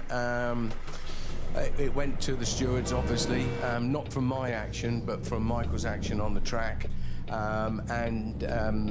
They said they would do nothing about it. They didn't want to do nothing about it. We're at Nürburgring, we're with Mercedes, we're with a German driver, as long as he come and apologise to me. And he came down to my garage. I'd calmed down. This is same day? Or? No, this is Sunday. This is race day. And he never looked me in the eyes and said sorry. He just muttered something at the floor and walked away. And that really was it. Every time I see Derek these days, I think of this story, particularly when he's acting as an FIA steward at races. Do not mess with the man, drivers. He's as hard as nails. Now, Derek raced for Brabham in 1986, and it was the technical brains behind the team that we're going to hear from now. Gordon Murray was, and still is, a design genius. And he was responsible for the Brabham BT46B, which was also known as the Brabham fan car. It was a beast, and it raised a few eyebrows when it hit the track for the first time in 1978. Okay, I think you need to start with the fan car. You need to start why we had to do it, because that was more of a necessity than a sort of a brainstorm in isolation, if you like. Because Lotus in 77 actually, had discovered ground effect with what they called wing cars, where the whole side of the motor car on each side of the monocoque was a wing profile, but upside down, and that interacted with the ground to give us ground effect. And for that to be effective, the bit where the air starts expanding towards the rear of the car, which we call the diffuser, had to be as wide and as big as possible. And with a little V8 or a V12, that was quite easy. Our flat 12 Alpha was very big and very wide, and it stuck into that area. So I could see us in 78 being annihilated by not just Lotus, but all the other wing cars. So I had to come up with a way of matching their downforce or bettering it in some other way. And I read the regs and found a loophole, and that was the fan car. So the way it worked was quite crude, really. It was just a vacuum cleaner. So it had peripheral skirts and an 18-inch fan on the back, and it literally sucked itself onto the ground. So standing still, you could plug it on the ceiling with the engine running, and it would stay there. How many revs would you need to do? I know, You right? needed 11,000 engine revs, which was 7,900 fan revs. And it would literally stick on the ceiling. So your interpretation of the rules, how was that legal? This is not going to end That well, was actually. pretty simple, actually. It was Article 3.7 in the FIA Yellow Book. And it said quite simply, if something's primary purpose was to have an aerodynamic effect on the car, it had to remain stationary relative to the sprung mass, which is, in other words, the chassis without the wheels. So you couldn't have anything moving, and it was written to stop people having movable aerofoils from the 60s when they were falling apart and falling off the car. People had movable foils. That's why it was written. So I just went to a lawyer and I said, what does primary purpose mean? And he said, how many purposes do you have? And I said, 2. And he said, well, primary is then more than 50%. What? So Oh I my made fucking sure God. the fan sucked more than 50% through a horizontally mounted radiator for cooling, and less than 50% sucked the car into the ground. Never pretended the fan didn't suck the car down. It was just primary, its primary function. And they had to let us race. What did the drivers, Watson and Lauda, say about it? Well, did they have to completely start again? They had to rethink completely the way they drove the car. And even Nicky took quite a while to get used to it, if you like. Because you could have a corner entry speed that was on a third or fourth gear corner, 30 miles an hour faster than a conventional car. But you had to keep the engine revs up because the fan suction was slave to the engine revs. So normally, typically going into a corner, you change down a gear and you come in at around maximum torque, 2/3 of the rev range maybe, hit the apex and you feed the power back on and you get your maximum push out of the corner. So you selected your gear ratios at every different circuit for that scenario. With the fan car, we used to gear the car much lower. So you go into the corner at maximum revs already, but then you don't accelerate. You just hold those revs through the corner to get the Small maximum nudge. suction. And then once you're out of the corner, you change up a gear. And but going in much faster than you thought you could ever go around the corner took a lot of getting used to. If you're one of those people that hits the skip button when we get to this stage of the show, and we know you're out there, keep your trigger finger at bay, because we've got a special announcement that you're not going to want to miss.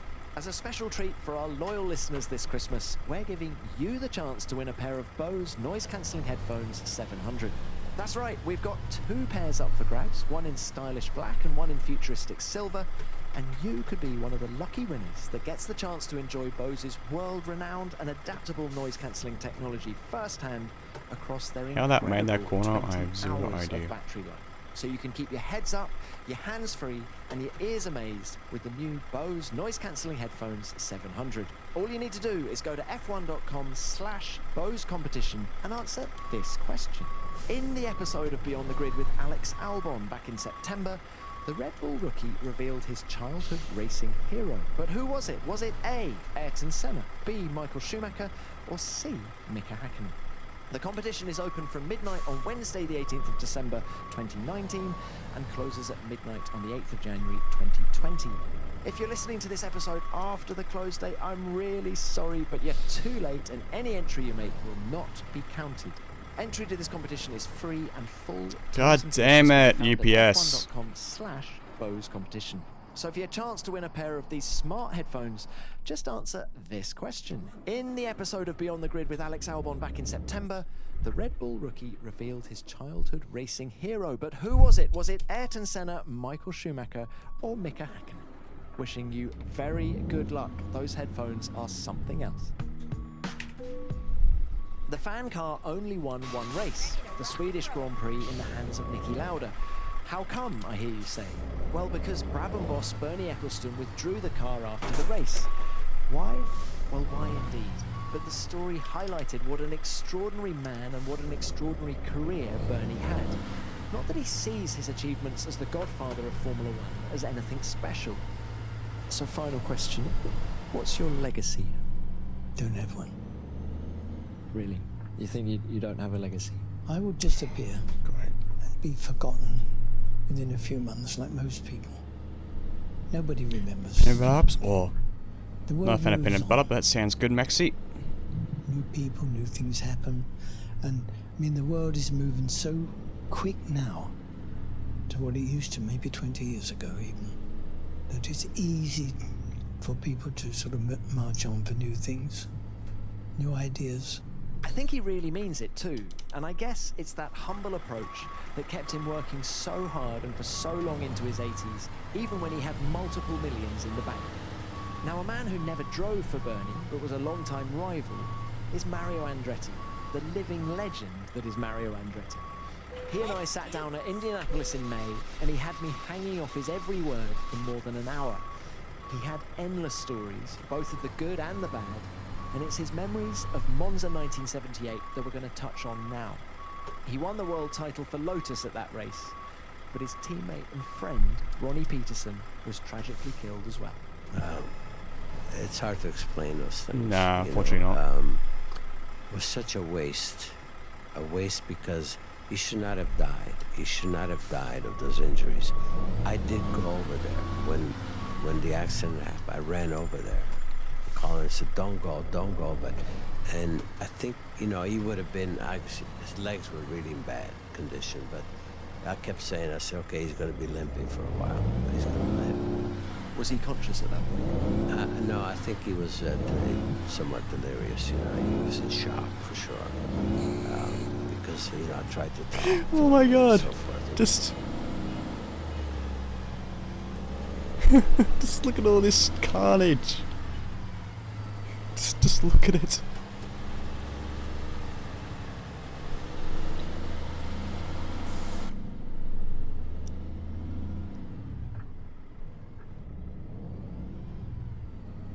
Anyways, Max. Yeah, I'm fucking billing UPS for this shit. Let's have a look at my rear trailer. It's swinging around. Come on, come on.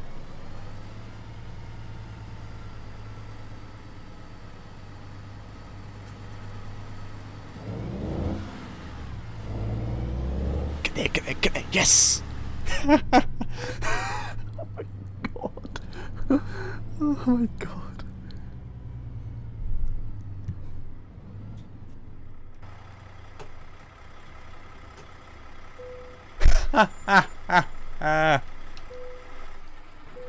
Oh, we did it. Never mind, sugar. I'll find us a new route. Shut up, Granny. Oh man, that was fun. That was an experience and a half. Woody dance. Yeah. I'm just gonna go to it quickly. It'll be like a minute.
Well, that was fun.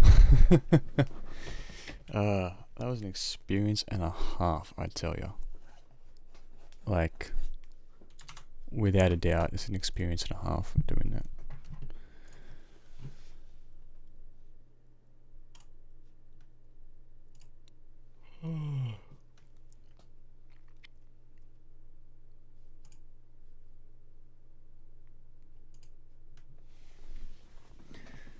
Just rinse them in quickly.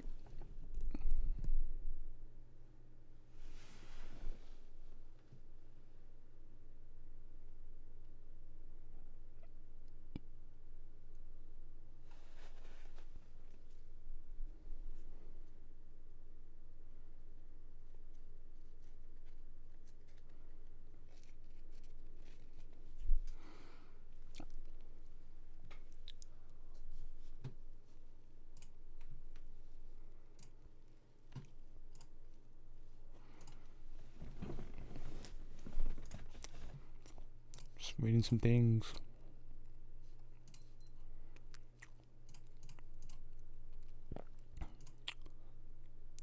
Dun, dun, dun, dun, dun. Alright. Alright, enjoy your tea. I'd have hot chocolate, but I can't be bothered. Alright. Let's see what's in the job market.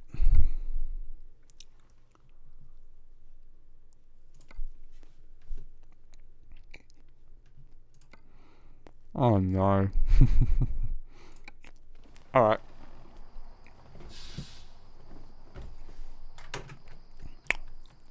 Come on. Okay, here we go. Fuck that trailer, to be honest. God damn it.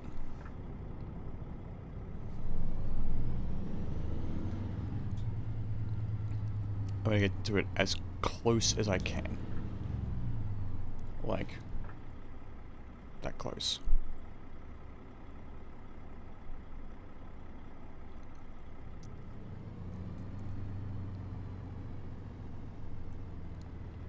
Swing around.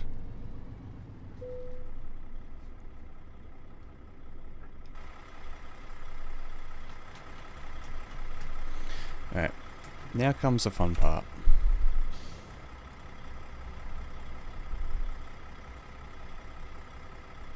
Just getting as close to that as I can. Alright, I'm swinging out there. I am blindsided, but anyway.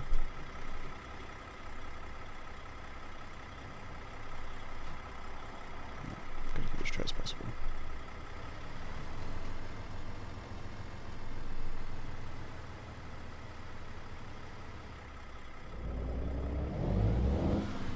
Yep, you know what? We're good. That works. Well, we did it. Got through there. Twitch, Spotify. Shock. I mean, it's understandable. But he was, not that his head it was compromised or anything. I don't think they had any of those injuries. There was some fire. There was, you know, he had some burns. But basically, by any standard, you know, he should have never died. Not from an embolism, because when you have that type of injuries, immediately, I mean, you just dissolve. You get blood thinners and so on and so forth. He never got any of that. And that's, I will fault that forever. And that's when we hear again, you know, we're pushing, you know, for our own doctors. We have to have our own doctors to direct the locals to do what we need to do under these circumstances. And we achieved that. How difficult was it to get back in the car, having seen Ronnie? Well, you know, that was, you know, I hate to say it, you know, because it sounds so callous, you know, but that was never the issue for me. That was my job. Go straight on. And it was never, why do I do this or should I? Because I had seen too much of it before. But you never get used to it, believe me. It's not that you get used to it, but things are never the same. You know, you lose a friend, you lose and it was not the first friend that I had lost. And I couldn't celebrate, for sure. I said this many times, this had to be, should have been the happiest day of my career, for sure. Go straight on. And I couldn't celebrate. And I don't think we ever really did in earnest. The celebration is the rest of your lifetime, you know, it's there with you. But Deanne and I, we just, because we were close to the family, with Barbara and the kids, we used to spend time, our kids, so it was more than just we were teammates. He used to come, when he came to America, like a race at the Glen, and we'd come to the lake ourselves, we'd go crazy doing stuff, as usual. And we used to recreate, in so many ways, and be competitive, raise hell, and have fun, so it was, we lost a true friend there,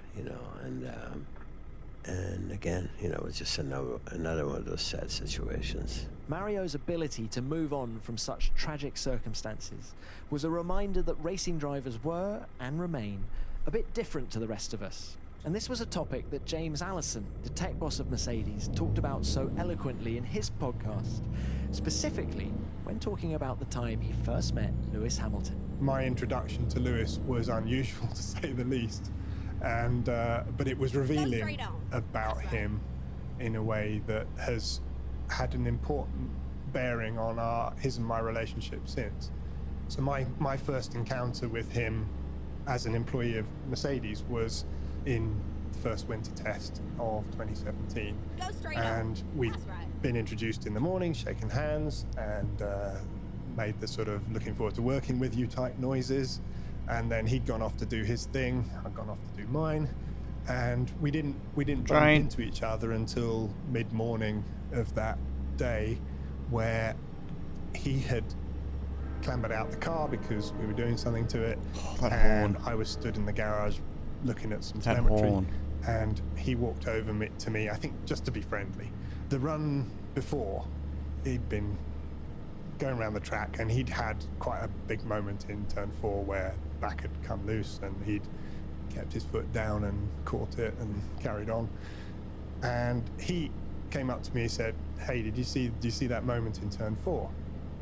And I was thinking, well, I sort of know the form here. Drivers like to be told how cool and brave they are, and they are quite cool and brave in many ways. They do things that the rest of us would probably want a good old sit down afterwards, and they put it straight away to the back of the head and they push on. So I sort of know the deal that you need to say, yeah, that was massive, wow. But equally, I didn't want my first interaction with Lewis to be a sort of fawning one, and so I rather unwisely said, "Yeah, I did see it." But the thing that always amazes me about you fuckers is that you come back for more of it the next lap, and in my mind, that was a sort of way of acknowledging, in an indirect way, that they are unusual people, that they do a dangerous thing, that they immediately put it out of their head and they come back around and do it more. But I wanted to say it in a way that didn't say like, "Oh, you're so cool," but it was like, "There's something a bit wrong with you guys." That was what was going on in my head. But Lewis's face just... Was he on the same page or not? No, not at all. He just like, his face just fell. He looked sort of very surprised at me, turned on his heel and sort of walked off in the opposite direction. And I thought, oh, okay, he's not quite getting me. And a little bit later in the day, or towards that evening, Toto came up to me and said, James, Lewis said you were pretty rude to him earlier. And I knew what he was talking about, but I also knew I hadn't been rude. I might have been ill-judged, but I wasn't rude. I make ill judgments. And I said, okay, I know what that was. I wasn't trying to be rude. I'll put it right, don't worry, I'll go and have a chat with him. We didn't have an opportunity to talk to each other for the next day or so, and the first time we did come across each other was back in the factory, and he and I sort of bumped into each other, and we sort of said, "Should we go downstairs for a coffee down in the canteen?" Bit of an atmosphere or not? It was clear that both of us wanted to just clear the deal air with this, because Toto absolutely would have said, "Lewis, there's no harm in him. He's just got a potty mouth. You don't need to worry about that." And so it was just necessary to put it straight, not that there was going to be a row. And it was an opportunity to sit in a relaxed way. So we go sit downstairs, and I sort of explained where I was coming from, and said, "But don't worry, I won't do it again." And he said, no, don't fret, you know, carry on being you. It was just a weird thing to have as the first thing that someone ever said to you.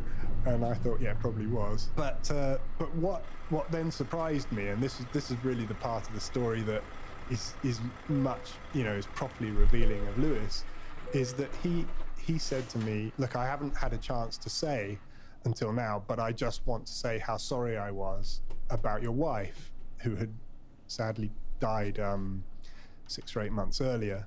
And he said, I'm truly sorry. That's a terrible thing. And that completely caught me by surprise in a very welcome way, because a death of anyone you love is a massive thing. And it runs round your head. It still runs around my head today. There will not be 10 minutes of my life where I haven't thought of Becca since then. And it runs around your head continually. And it's a lonely sort of world where you're thinking about this pain, and very few other people even remember that it happened, still less have the courage to acknowledge it and say it, because there's a lot of difficulty and embarrassment around, am I going to upset the person? Is it wrong? Is it right? But it's lovely when someone does have the courage to do that, because it's an acknowledgement of a loss that matters to you more than anything in the world. And it's a less lonely world when someone does acknowledge that. So, and it's certainly not what you expect from a driver. So it caught me by surprise, and I said, no, thank you. And he sort of said, I don't know if it's something you want to talk about or not, but I just needed to say it. And I told him what I just told you about the fact that it's lovely when people do. And he took the conversation on a little bit and said, I hope that you find some way of learning to live with it. And I hope that in good time you'll eventually find happiness again in the future, which is a lovely thing to say, and absolutely, again, not where I was expecting to be on a Monday morning in a canteen in a Formula One team talking to a Formula One driver, who are not generally the most sensitive of souls. I was deeply grateful to it, but I was also aware that probably ought to find a way to bring it to a close in a grateful sort of way. And I said, well, I would dearly hope so too, but that happy future that you set out, that would require me to actually start talking to a girl, and I'm pretty rubbish at that. And he looked at me and he smiled and he went, well, maybe just don't call them fuckers. so. I love that story, and it told us so much about the compassionate side of Hamilton as well. Now, someone who might have used the word fuckers to describe his rivals was 1980 world champion Alan Jones. Hey! AJ was one of F1's tough guys. Aussie boy. He was a hard man on and off the racetrack, and he still doesn't mince his words to this day. Oh, well, my relationship with most drivers was pretty vague. I never really used to socialise with any of them, and never, I mean, apart from sort of getting on the odd bus to go somewhere with all the other drivers, or maybe if you were staying at a hotel on a test day, like not.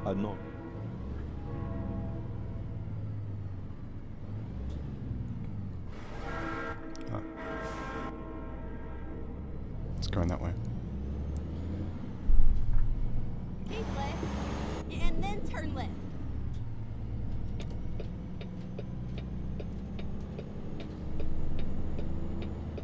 Turn left.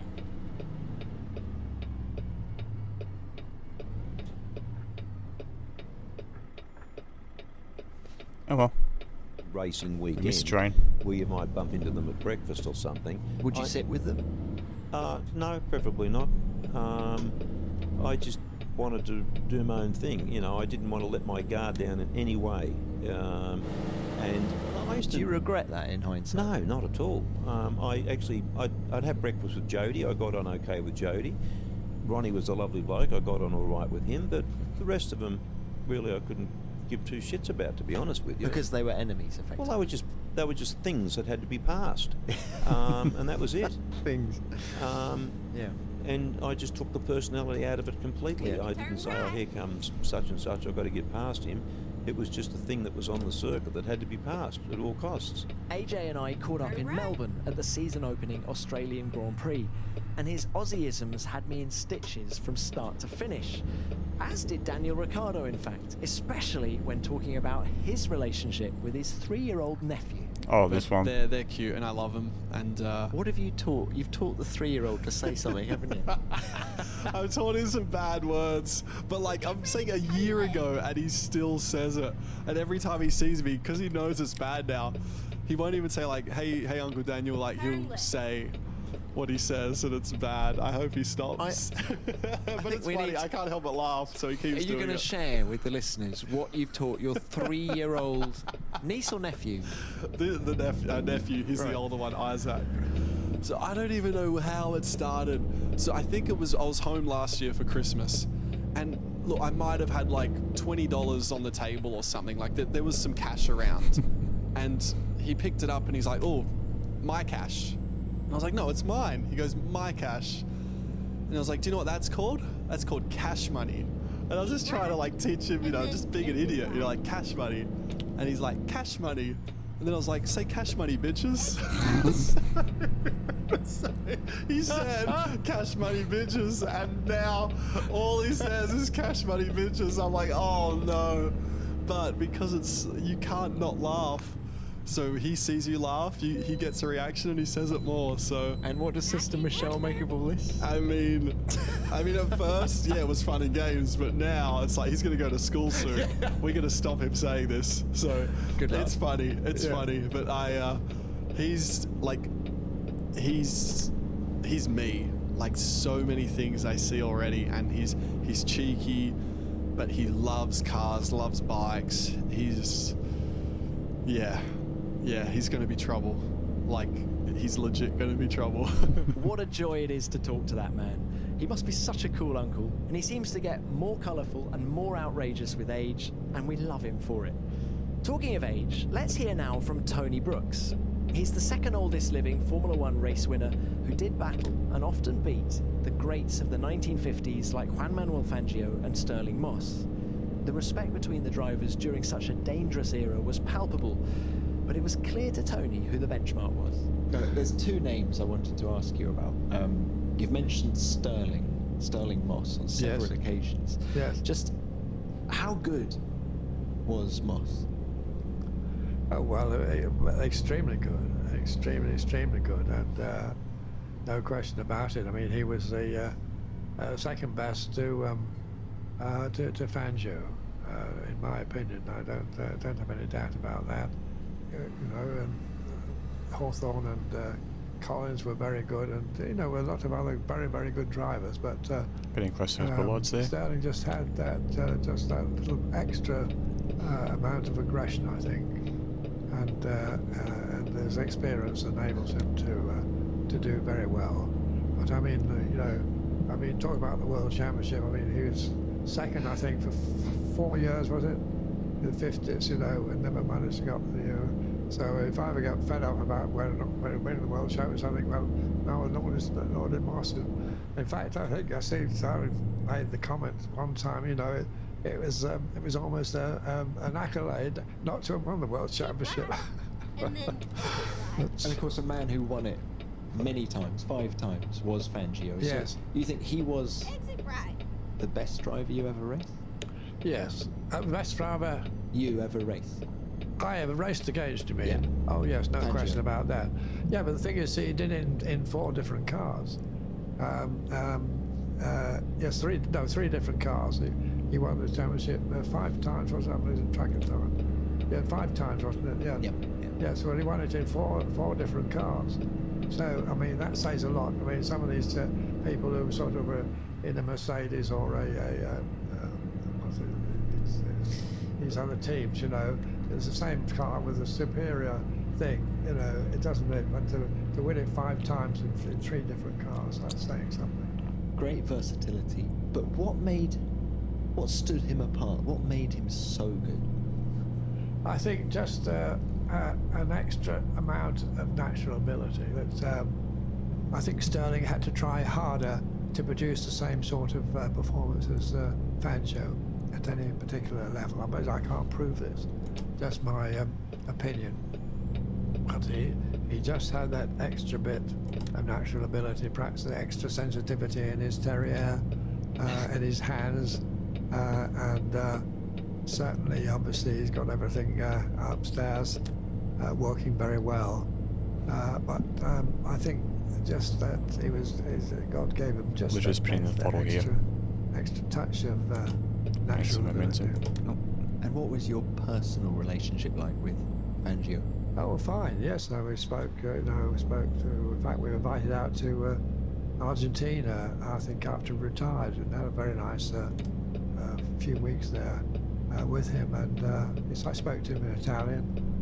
And yes, no, very good relationship. No problem at all there. Come on, From one come on. all-time legend to another, let's sign off from this best of 2019 with the 96-year-old voice of Formula One, Murray Walker. Oh yes. Many F1 fans grew up listening to Murray's F1 broadcasts, and he was Beyond the Grid's chosen subject when F1 celebrated its 1000th race at the Chinese Grand Prix earlier this year. Murray has witnessed all 1,000 races, and to hear him count down to the start of a race in the closing moments of the podcast left me with goosebumps. Over to you, Murray. So watch the lights. It's 5 lights, 4 lights, 3 lights, 2 lights, 1 light. Go, go, go! And I'll go. Murray, thank you very much. I miss Murray Walker. What a way to finish. But sadly, folks, that's it. Your Beyond the Grid Christmas hamper is now empty. I hope you enjoyed hearing these highlights as much as I did. And if it whetted your appetite, why not delve into the back catalogue yourself and relive some of the best moments from Season 2? And why stop there? Season 1 is still available to listen to as well and features some stellar guests. Before we go, I also wanted to say a big thank you for your feedback about last week's episode with Daniel Ricciardo. He's very popular with you guys, and Graham Warwick got in touch via Twitter to say this. Finally managed to listen to the latest episode with Daniel Ricciardo. Worth the wait. Possibly the nicest, most open and most honest man on the grid. I think we need an update from him every 6 months. Well, it's hard to disagree with you, Graham. Dan is indeed great value. Well, that's it for now. Thank you for listening, and don't worry, Beyond the Grid will be back in 2020, and we have some huge plans for the podcast, so watch this space. And a big thank you to everyone who's made the show such a big success, and that of course includes all of you wonderful listeners. For now though, happy holidays, and see you in the new year. Beyond the Grid is produced by F1 in association with Audioboom. Until next time, keep it flat out.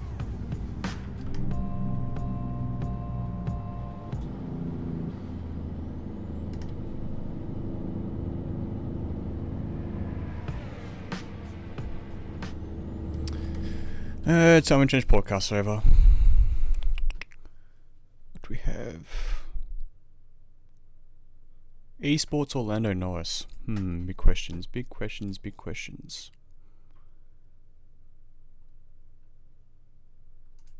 Anyone get some thoughts and opinions?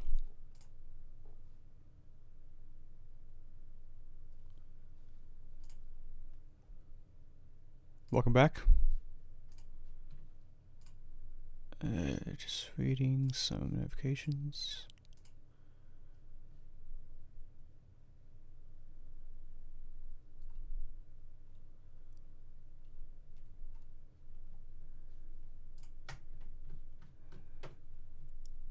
Alright, let's go Lando Norris.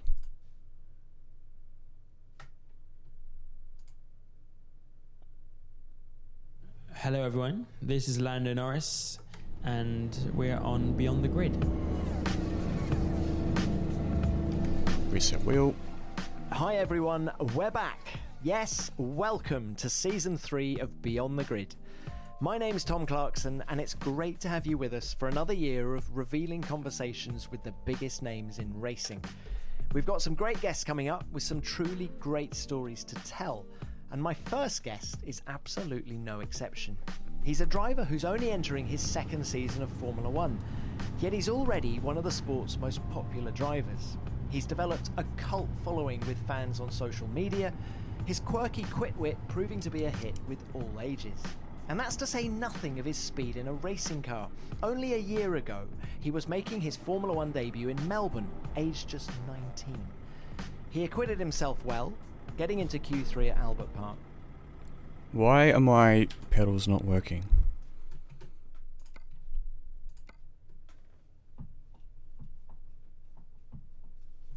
It's just... What the fuck? I'll tell you what, this... things you have to do to get your stuff working.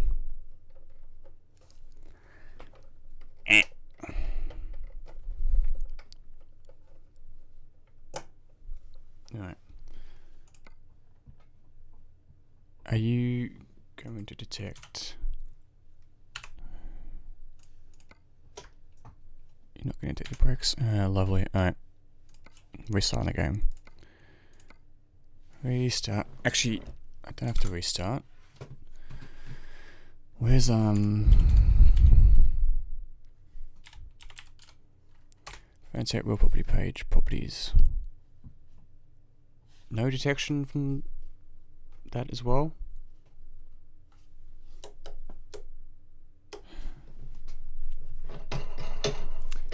Time to take it out quickly.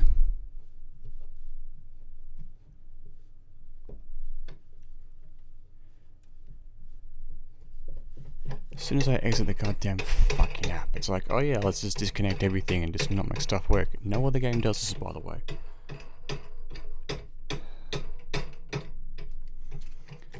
The pedals are directly connected to the wheel as well, which is it's pretty much how it works anyway.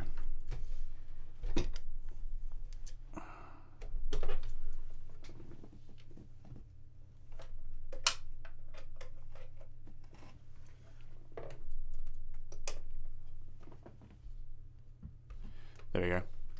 When I first started, it was plugged into the actual right interface. It was plugged into the shifter port.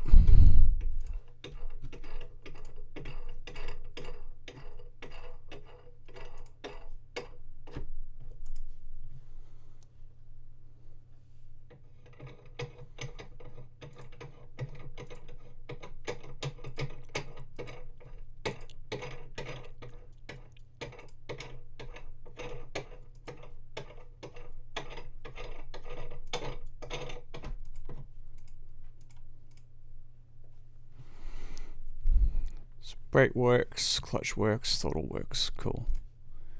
Works in the property page.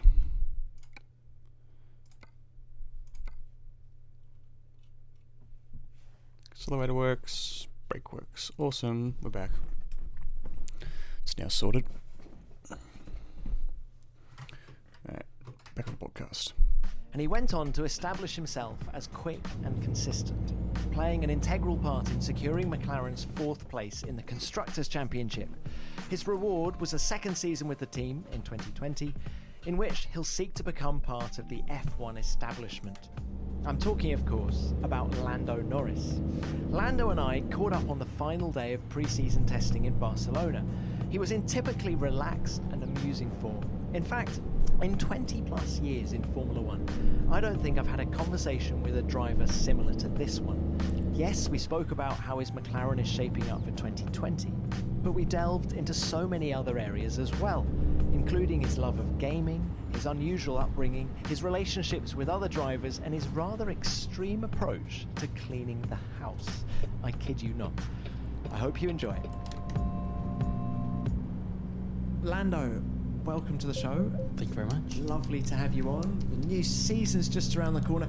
Before we get started, there's an interesting pile of food sat in front of you. Which I've not eaten. Which you have not eaten. I seem to do a lot of these interviews with people eating Daniel Ricciardo, but he was eating chips, interestingly. That's a lot more healthy, isn't it? What is it, a bit of chicken? It's chicken skewers with some sweet potato, some vegetables and a little side salad. And who dictates what you have for lunch? Are you able to choose, or is it all quite strict? I mean, I have my preferences, which is normally a chicken wrap with rice and guacamole. I mean, I go through a huge quantity of wraps. This is not on my favorites list, but sometimes you just gotta not have what you always want, because I'll get bored of wraps eventually. So I have to sometimes give myself something I don't necessarily like. So when I go back to having a wrap, it's glorious. my trainer pretty much decides, or doesn't decide, but he gives me a whole list of things I can choose from. that I should have. But I mean, this is all cold now. I just had a meeting in the truck, and this has been sitting in front of me for at least an hour. Oh, okay. So it might do another hour. But I've been doing a lot of of talking. Yeah. And I probably will be now, so it's going to be in front of me for another hour. Well, look, you look in good shape. I mean, they always say fitness is cumulative. Yeah. Are you in? How much better shape are you in now compared to 12 months ago, coming into your first season? I think a lot better. I mean, the main thing is how I've done in the last few days. And one of the biggest things everyone struggles with is neck around here. After doing so many laps. We're in Barcelona. It's the last Barcelona. day of the second pre-season test. And the neck's been standing up to these G-forces. Test 1, no. Test 1, by the end of it, I was struggling. I did the race run and everything. And I did a decent amount in the gym, not every single day going at it, but what I needed to do, what my trainer said, you need to do these amount of days and so on. So I've done all of that. So I was feeling good, but I don't even think if you train every day, you're not gonna go into day 1 of driving a Formula 1 car after a winter break and be fine. It's just the way of how driving a car works. You just can't replicate it by someone pulling on your neck and sitting off the side of your bed doing your neck exercises, because you don't have the whole force on your body and your shoulders. You're not in the same position. You can replicate it as much as you want, but you're not driving a Formula 1 car until you're driving a Formula 1 car. And these are quicker than last year, right? They are. Is it noticeable on your body? The forces going through? It is, and I think for us, obviously, we had, compared to Mercedes, I'm sure they struggled to make I'm hoping they can't take as much of a step forward as what we should be able to, let's say. And we want to be getting close to them, so we should be the ones getting much quicker in the corners, which you do notice physically, because you go from doing your qualifying runs, or you do practice runs, you go on new tires, low fuel, cornering speeds go up. You feel it physically straight away. You're going 5-10k quicker in the corners, especially around here, turn 3, turn 1, turn 4, medium and high speed corners, and you feel it straight away. So I went for Mercedes, who go even quicker. Yeah. Physically, you do need to be stronger to drive a Mercedes than another car. But and for us, we've taken a step forward in those medium and high speed corners, so physically it is tougher. But day 1 I struggled, and everyone struggled on the grid. I mean, even the people who have been in it for 10 years and know what to expect and how it's going to be.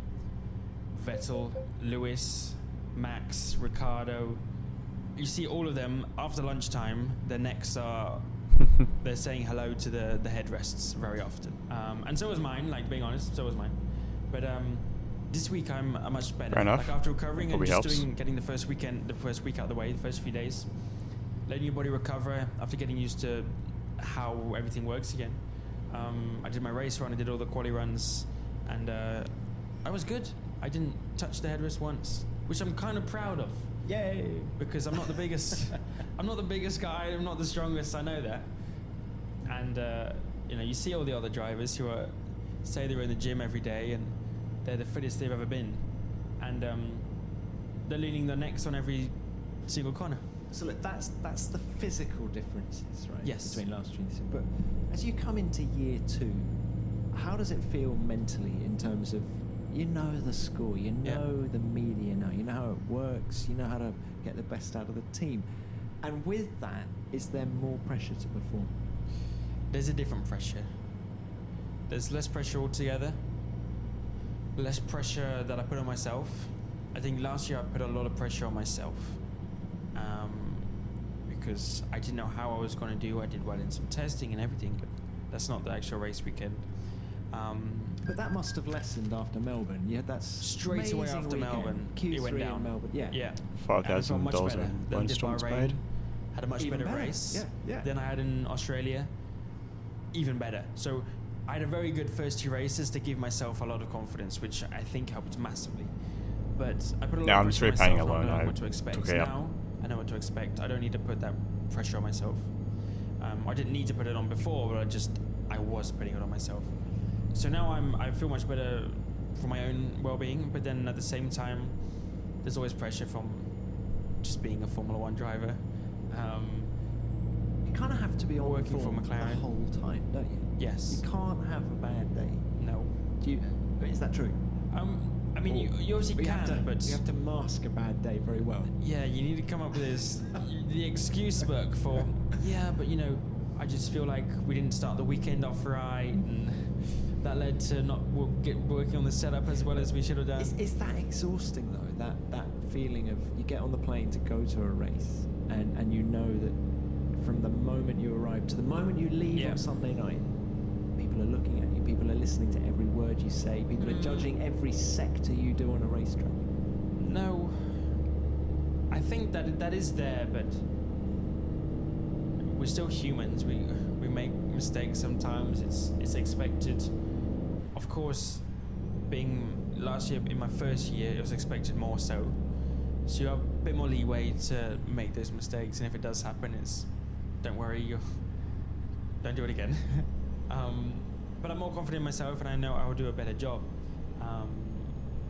But it is, it's Formula One. There is pressure. There's always going to be pressure, no matter if you're in your.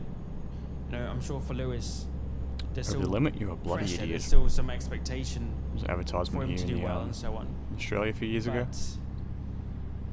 I think you just get a bit used to it, and it becomes the norm. So then, you don't feel it eventually in certain ways. And how has your understanding of speed and how to make the car go quick evolved? It's much better actually, especially my understanding for the car and how it works. Because F1 cars are so complicated, it's insane. What and how to make them go fast? In terms of setup wise and everything, the differences from a bumpy track to a smooth track and how the car operates. There's always a little window for how the car perfectly operates, and you always want to try and get it in that window for different tracks. And sometimes you can't, and you have to adjust your driving style to suit that. So the understanding for how the car needs to be driven and set up and so on, and my ideas and knowledge for the setup and what I can now say I think we should try this, because I remember when we did that last year, that was a good step forward. So I have some memories and things I can look back on and say we have to do this, or this worked last time, and so on. Do you keep a notebook? No. Well, do you go to a race and I always bring a notebook. I ended up writing nothing in it. But I want to, no, I mean we do. I don't have my own notebook, but and I'm sure we have our own chat, and we always write anything that I come up with or I have an idea for, or they do. We put it in the chat and we discuss it next time we see each other. So I guess we did a social notebook. So are you now more demanding as a racing driver in terms of Will Joseph, your race engineer? Yeah. Do you, if he was sat in this chair here, would he be nodding, saying yes, he is more demanding? Yes, I was, but not obviously in a bad way. I'm not saying I'm arrogant or anything like that. But last year, my first year, I didn't have the knowledge of those guys in a lot of areas. So in a lot of circumstances when they're saying, I think we should do this, I was agreeing to it. I'm like, yeah, boxes lap. I'm like, yeah, okay, I'll do that. Because that's what they think is the best at that time, and so on. So there was a lot of yeses. I was a yes man last year. And this year already, in pre-season, they're saying, all right, Lando, box this lap. And I said, no. I feel so bad. No. I'm doing another lap.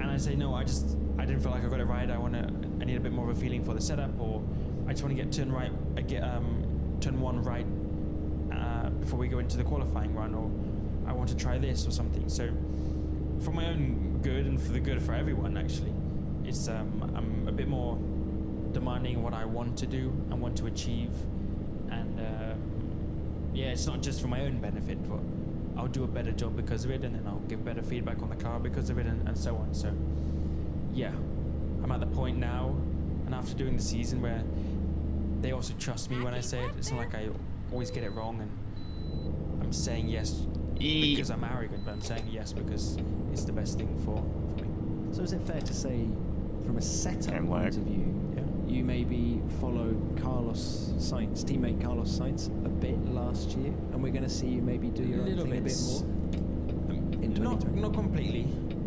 sometimes it was the contrast. Sometimes it was like I would do it and cash money bitches. sometimes I didn't necessarily want the fastest car. I wanted one that I felt good in and I felt like I could be confident in. That was just already like in repaying Australia the loan. last year.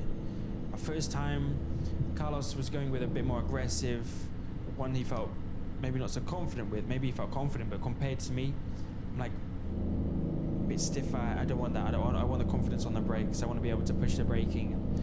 Alright, no worries, Jimmy Reinhardt. Basically, Soon go get for a back. slightly softer setup If I'm and so on. still here. Sometimes I'll be the opposite way of what Carlos is going. So you have that, and then you have the other times where I'm like, look, Carlos did that, and it looked like a good step. Oh, Let's just no. do what he's done. And sometimes that's between FP3 and qualifying. Only one thing a chopper Sometimes can that's mean. between Yep, FP2 it's and over there. FP3. So I wouldn't say I just followed what they did Thank because fuck. it was my first time and I didn't know what to do. I think, and I'm happy with what we did between my engineers and myself, that we always did what we thought was best for us as a team, and for me and my driver. Before we restart the podcast, would you like a little restart yourself? Owning your skin and hair routine can make you feel good, especially when Fuck your off. products really work and smell great and aren't tested on animals. Nutriderm skin and hair products are organic, cruelty-free and Australian-made. The range is driven by results based on products sourced only from nature. No nasties, no spin. Nutriderm has established its reputation internationally for the last 20 years, and now for the first time ever, Nutriderm is available direct in Australia, exclusively online with free delivery over $30. So choose results you can see, feel and enjoy every day, because it's time for you. Find out more at nutriderm.com.au. It's fascinating and fun to hear you talking so technically about the car, because I mean, if I was to say to you what's the biggest misapprehension about you, the sort of biggest misunderstanding about you, what would it be? Would it be that you're actually very analytical and it slightly goes against the jokey persona that you developed last year? I don't think the outside world hears you talk in such detail No. about the car and stuff like that. So No, now's your I- chance, folks. It's like, yeah, I think I'm quite, a lot of the time I'm quite broad with things. Like when I say something, I'll say it in a quite simple way to most people. But when I get into something, and it's not just saying something, say, I don't know, I think this is a good, something to compare to. If I'm cleaning the house, You've just bought a new house, haven't you? So you're obviously still very house proud. Yes, So let's completely. talk about cleaning the house. If I'm cleaning the house, I get into it and I can't stop until, one, for the speaking, I've described everything and I feel like I've transferred it in the best driver feeling way to an engineer who's not driven a Formula 1 car, and he looks at graphs and he tries to judge a car from that. Because it's not, we didn't just say, yeah, we've got understeer here and I just turn the wheel more and it doesn't grip. We have to try and explain it in a way to a guy who designs it and comes up with these ideas. And you need to tell them every little bit of detail that maybe puts the car in a certain position, whether it's a few millimeters. That's massive in Formula 1. So it's like, you need to describe everything. And when I get into something, I have to complete it, I have to finish it, I have to do all the details.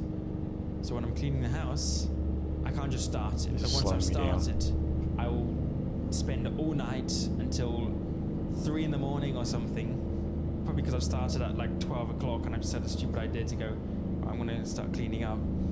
I just can't stop it and go, well, yeah, I'll leave this for tomorrow. I have to complete it and do everything, and then I go to bed at stupid o'clock, 4 in the morning, going, having cleaned the house. I've all cleaned night. it. That's amazing. And I come down the You wanna next come round to morning, my days probably sometimes. knackered, and go, but then I'm happy with myself. And I'm like, nice. Are you a bit of a night owl? Oh, completely. So what I mean, you say you go to bed at 4 o'clock in the morning, and that That's I was on surprised to hear a that. rare occasion Is that I've decided to clean. But is it? I mean, are you a midnight? Is it? Oh yes, I midnight to bed. Yeah. I mean, actually lately, and so over the winter I was going to bed too late for going back to McLaren, for going back to doing what I love, and for working and operating at my best. I have different times. So I want to spend all night having fun and playing games and whatever. There is no limit to that. That can end up. Sometimes that doesn't end. I'll spend the whole 48 hours doing it. And then some. Hang on. Stop. Really? Yeah. Really? 48 hours. There was non-stop gaming. Oh, 48 hours. I would say I wake up at 10 in the morning. Have some breakfast. Get on the computer for a few hours. Have lunch. And pretty much spend, say, 2 o'clock until 7. Or actually, won't be able to. 2 o'clock till 9. I'll have dinner. And then go from 9 till the next day. What time? All through the night? 7 till 7 a.m. Till 7 a.m. Still playing. Breakfast. Then I'll spend all the way till like midnight the next day. That's extraordinary. But it's just, I don't know why. It's just, that's how much I suppose enjoy 20-year-old things. Other 20-year-olds. I mean, other than you got them going out at night and coming out at 5 every morning and you're doing it being drunk and stuff. So mine's, I'm not getting drunk. I do that very rarely. But I don't enjoy that. Whereas I love doing stuff, and stuff I love doing, I just can't stop doing. So whether it's driving or Love that view. You know, designing my helmets or designing my clothing, or coming up with those ideas, or playing games or something, or playing my computer. Once I'm doing that, I'm just having so much fun. I don't go, oh, I'm getting a bit tired now. The fun overrides all of that, and the enjoyment overrides all of that. And I become a nerd, and I spend however many hours that is. When you say designing your own clothing, yeah. What do you mean by that? I didn't. Well, I had a bad boy moment where I was like, I just wanted to create my own merch. So I went onto his website and started creating it, and then started selling some stuff, and then got a bit of a telling off from McLaren because I'm not allowed to do that. And yep, and he went to Las Vegas. What was the style? I didn't see this. I didn't know you. No one's saw it. After about 1 hour, I got told off. I thought you said you sold some stuff. Yeah, I did. A couple of things. So I'm a massive hoodie guy. Always hoodies. I don't think you'll ever see me, very rarely, wear is it a fleece? Just a normal jumper that's got no hoodie on. Apart from when I have to dress a bit smarter. Then I wear it. But anytime I'm traveling, I'm in casual clothing. From here to the airport. This is Colorado, isn't it? Anytime you see me traveling, I will not be wearing a normal jumper. I'll always be wearing a hoodie. Because you're trying to hope. No, I just people love don't recognize hoodies. you. No, you love hoodie. They're comfortable. I can't do it one with. Why can't I recognize the name of this bloody state?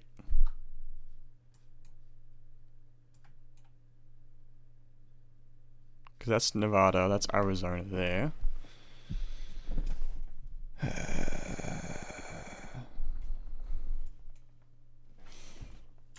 God damn it.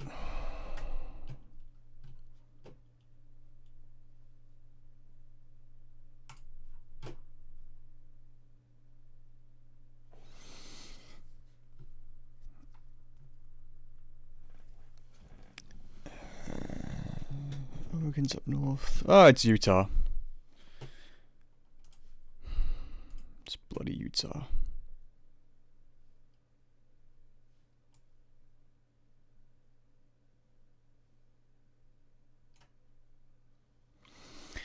Because that's Washington, that's Oregon, that's Idaho, because there's Boise, Idaho, that's California, that's Nevada, Phoenix, Arizona, that's New Mexico, that's Colorado, that's Wyoming, that's Utah. Oh, I recognize all the states but one. Good job, me.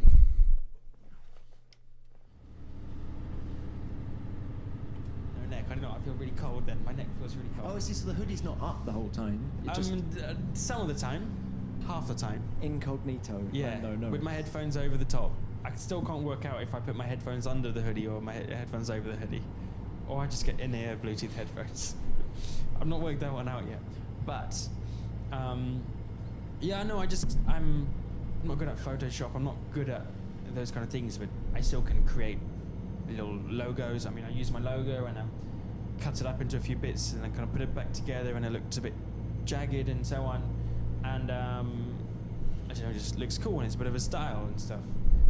Or you can do different colours for it. just create some Yes, stuff. yes, I know. Oh, what a pity we can't buy that. I know, right? Did you say, well, Lewis can do that? I don't feel like I have that kind of authority in year one of driving for McLaren compared to a 6-time world champion. I didn't feel like I had the right to do that. But I would love to. Like, it's really interesting. I love doing that kind of stuff. That's one of my passions and things I love doing is designing and coming up with my own ideas and stuff like that. And yeah, I just had that, like with the cleaning stuff, this moment where I'm like, I got this idea. I just want to create a jumper and sell it. That's alright. I created jumpers and then some t-shirts. I tend to delete them phone sometimes. cases as well. And I can come up with my own designs and I can transfer it and I can do that kind of stuff. And then I completed it. I was happy with myself that I completed. Are you very arty? I have a keen eye for art. I wouldn't say I'm the best at it. Like when I was in school, I loved art. Right. Not, hand painting on a canvas, but more the graphic design, the cool interaction parts, the more fun stuff rather than painting on a canvas. I didn't enjoy that kind of stuff. But the graphic design is probably one of the best ways to say it. Just coming up with some, I don't know, just if I have an idea, I love doing it. I even remember back in school, that's a freaking long time ago. Hang on, it wasn't that long ago. Alright. I assure you it was longer for me. She sure is. Well, they sure are. 2011. Ages ago. Yeah. Back in the day. I went to school with Manuel Maldonado, who is Pastor Maldonado's cousin. And he races in Formula Renault or something now. And I went to school with him, and we, of course, we're like best mates because we knew everything about racing. Just was he racing? He was doing, at the time. He wasn't doing a lot of the time because I think he just moved from Venezuela or something to England. And he spoke no English. He ended up speaking quite a bit. But can you speak Spanish? No, a little bit. So how did you communicate with him? How did you communicate with him? I mean, well, I couldn't to begin with. Just sign language of cars. Push. And I still got this we created this big poster. We coloured in. It sounds really sad now. Coloured in like a picture of the Joker. The Joker. And we traced it from the projector onto this big poster. And we coloured it in, and I know it's still really cool. I actually have it at my parents' house. It's still there. But no, we just have this cool things which I like and I have an interest for, which I love, and I love to keep those things and keep the memories for it. And that's something I love doing since I was really young. I'm doing some photography and bits and bobs. So as a kid, is that what you were good at outside of racing karts and cars? I don't think I was ever good at it, but I would spend a lot of time doing it, like hours and hours and hours,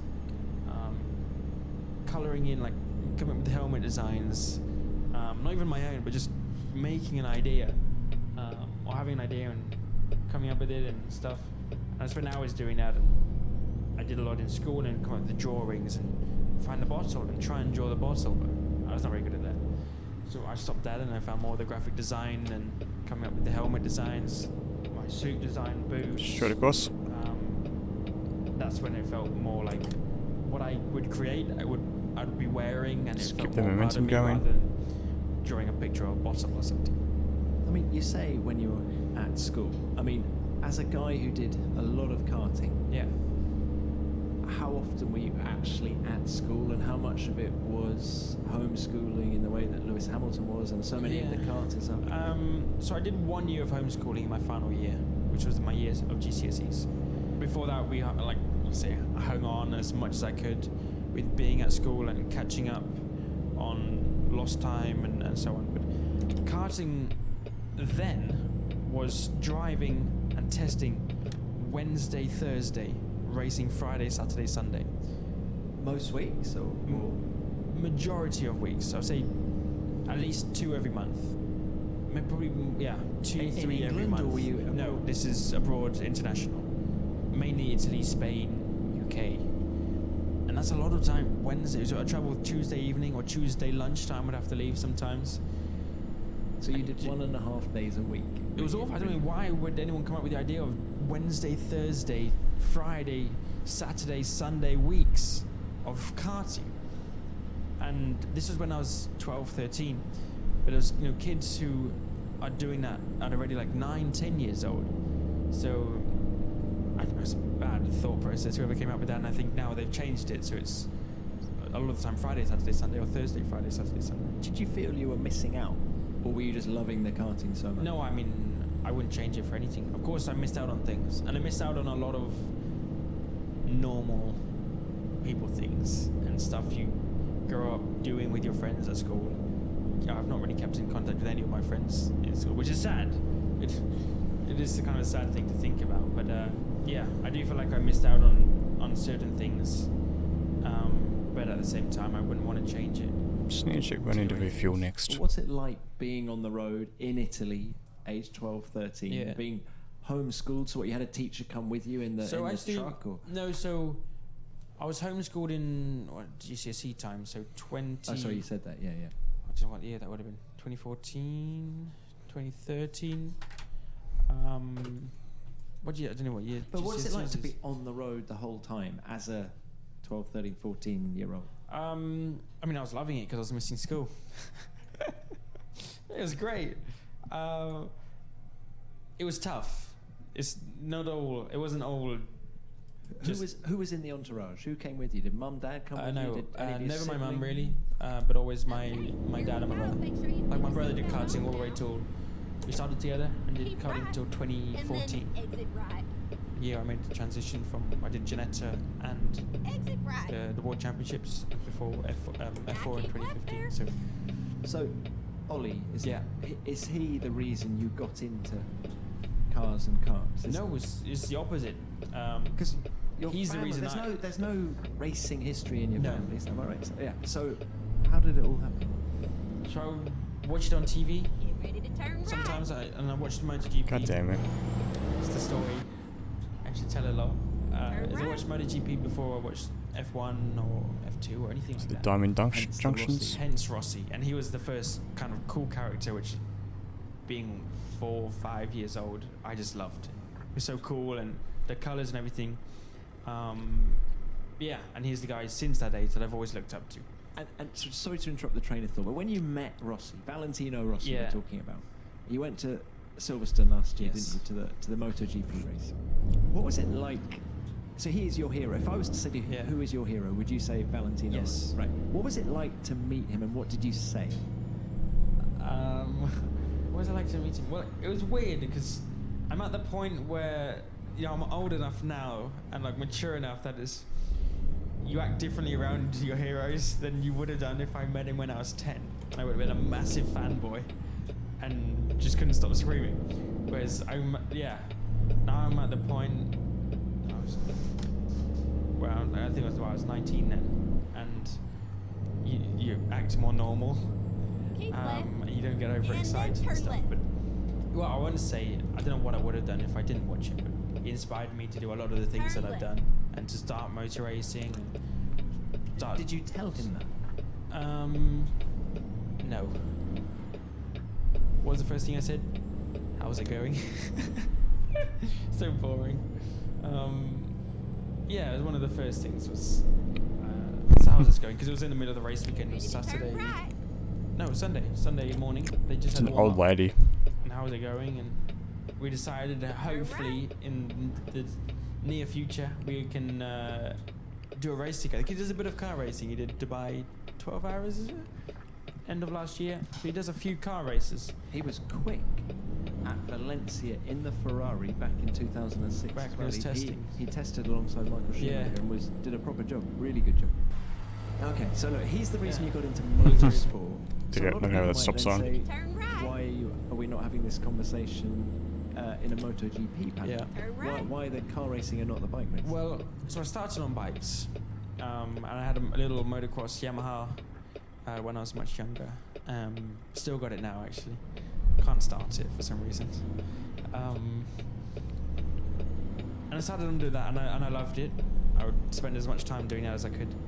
But I had one like little crash. I mean, it was a little crash. It felt a huge crash. And I just tried doing this little jump, and I had no idea what I was doing. And I went over, and I landed on the front wheel, and went over. The bike landed on me, and I was still 6 years old, 7 years old. Scared me. Didn't want to do it. And I kind of stopped for a little while.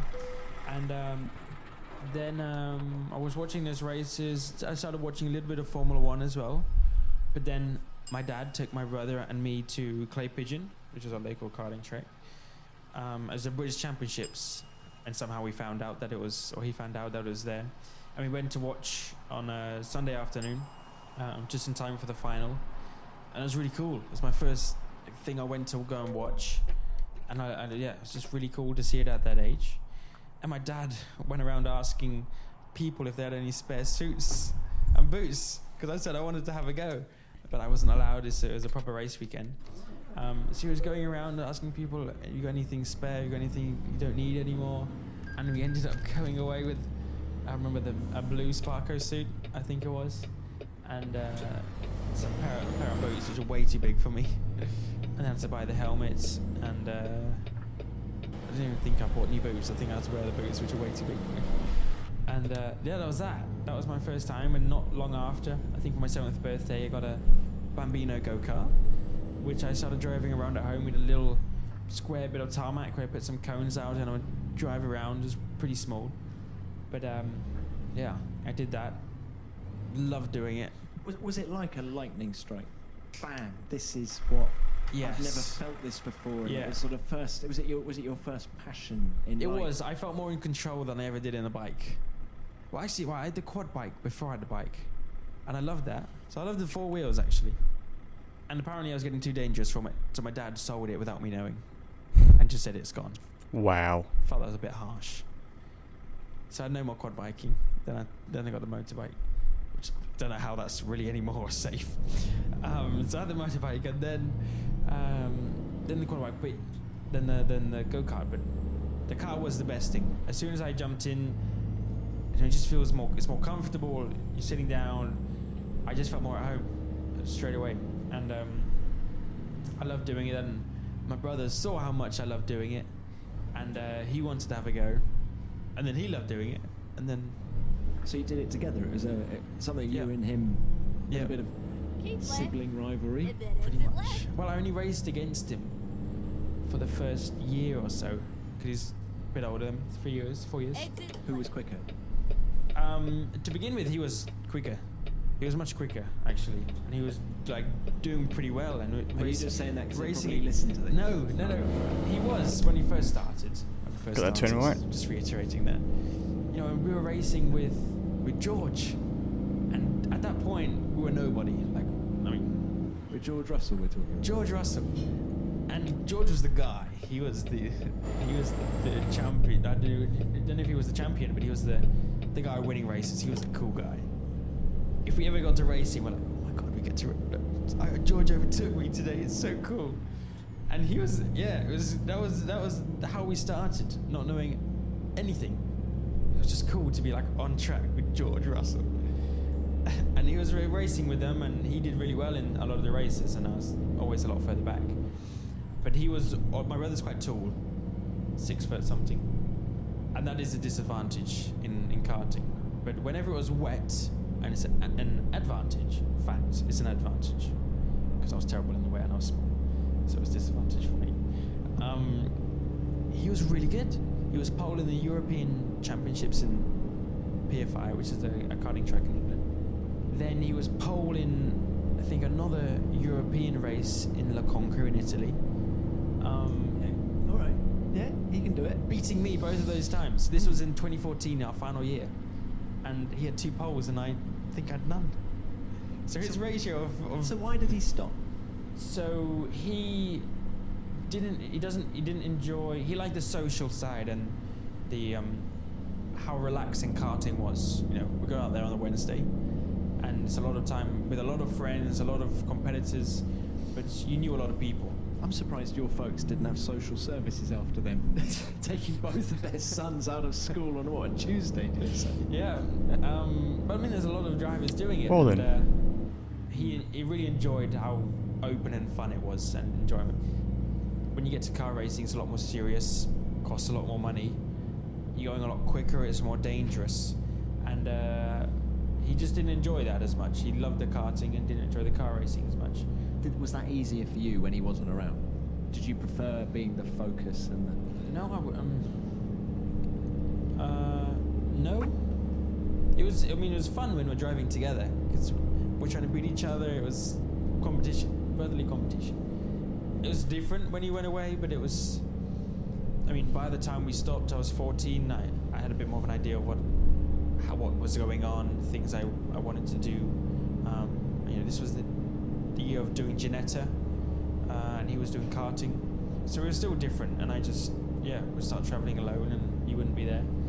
So it was a bit weird, but then Was George Russell a mate back then, or was he just who? You know, he was more the guy we looked up to. You still have to be mates, I suppose. No, I mean, can you remember having a barbecue with him? Or Why would he be something like mates with me? I'm the guy in 15th place and he's winning races. He's not going to want to be mates with me. By the time we got to the end of karting, we were mates. The first few years, we weren't. We didn't know him at all. But then as we kind of took a few steps up and he was racing abroad and then I started racing abroad, another Brit, then you start to get to know him a bit more and you speak and... Is he your best mate on the grid now? George? Yeah. Well, him, Alex, and... The Brit pack? Him and Alex, we just know well. We get along really well. Because of racing last year and kind of going up in karting a little bit together. But then on the side, obviously, Carlos and Max. Those are the group of guys that I Lovely. speak to mostly. Max because of doing all the sim racing. But you raced against Max in karting as well? Never. I'm sure I've seen a photograph of you two. There's two of us because I won the European Championships that day. Very interesting. He won the European Championships that day, but in seniors. Okay. So you were in the same paddock, but not the same paddock, but not in the same category. Can we talk about those relationships a bit? Because you know we're sitting in the McLaren motorhome, and you know this is where Senna, Prost had their thing going on, and you could also, I think, include Lewis and Fernando Alonso back in 2007. And there's always been, you know, a bit of needle, and I find the friendship with Carlos seems genuine. Yeah. Is it? Yeah, it's not. It is. Everything we do is none Shut of it's up. acting. None of it's something we're not. We're both just enjoying being where we are, working with each other, and with McLaren that we're free to just be who we want to be. We don't need to hide or be somewhere we're not. Like I think you do see in other teams. From what I've seen of Carlos, he's very different to what he was the last few years. Have you discussed that? Does he admit that? I don't know. I haven't. He feels. I haven't discussed it with him, but just as an observer, he seems very relaxed in this environment. Yeah. He seems very relaxed around you. Yeah. Whereas at Renault, he had Hulkenberg and Yeah, I don't prior to think that, like you would say the Red Bull. Anyone who's in the Red Bull situation, it's just tense. I think because you always got another driver that's there somewhere. Yeah, I mean, you know the story of how Red Bull works. Were you ever tempted? Were you ever asked to become part of that program, the Red Bull program? No. I don't know. What do you mean you don't know? I met. Well, no, I don't really know. I met Helmut Marko actually after Nice views. qualifying on pole in Monaco. Before being disqualified for having something illegal on the car. I was in Formula Renault 2016 or 2015. Yeah, 2015 and no, 2016. Yeah, 2016. Yeah, I was on pole and my manager got a call from Helmut Marko, and I went to go and see. Oh, crikey, it's the our Rosses. paddock, which is like a mile away from where the track is. Wow. In the paddock of F1. Freaking awesome. I've like hardly ever been in there. Fucking hell. Onto the Red Bull barge, and yeah, I walked in, met him, had a little conversation. I still remember pretty much everything he said. Oh, go on, do share. I'd imagine he was very generous in his praise. Yes. He just wanted to kind of know a little bit about me, I guess, and you know, asking me a few questions. How much does a Formula Renault car weigh?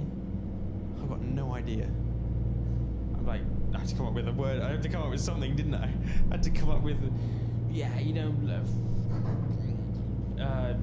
400 kilos, 426, and something like that. And like, oh, okay. I'm like, I think I even actually ended up saying I don't really know. And then the next thing he said was, I don't know if I should say it. The next thing he said was, well, Max would know. Max knows everything about the car. And yeah, I don't know, I didn't know what to say after that. I was just like, right, okay. Yeah, I can't really remember what happened, but I didn't say anything. I was just like, oh, okay, moving on, kind of thing. And, yeah, I was speechless. And yeah, that was about that. That's what I said. No offer. No offer. No. I was in a good position with what I was doing, and my manager as well looked after a lot of the conversations and stuff like that. And for the best, I think. There might have been something, but I ended up obviously not joining Red Bull, and continuing in the run and the situation I was in at the time, which was just doing well in Formula Renault, ended up winning that. Interesting. Well, let's explore a new part of Las Vegas. Not getting caught up in the Red Bull. You know, once you're in, you're on a tight leash with what you can do. I'm sure Carlos has told you about that. Yes, he has.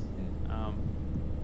So yeah, for my manager knew for me was the best thing was to be on my own and not be with Red Bull or even another team at the time. Keep right. And then turn because I still right. had the possibility to go through to F3 and F2 and do that before having to or choosing to join an F1 team. Turn So, right. Carlos, you live vaguely close to each other in the UK. Do you hang out? Keep left there. Not. He's rarely Course there. being late. To be honest, he lives in Spain still. That's not what he tells us in the media. I've moved to Woking. I mean, yes. He's there a lot of the You've time. just blown his cover. Shite.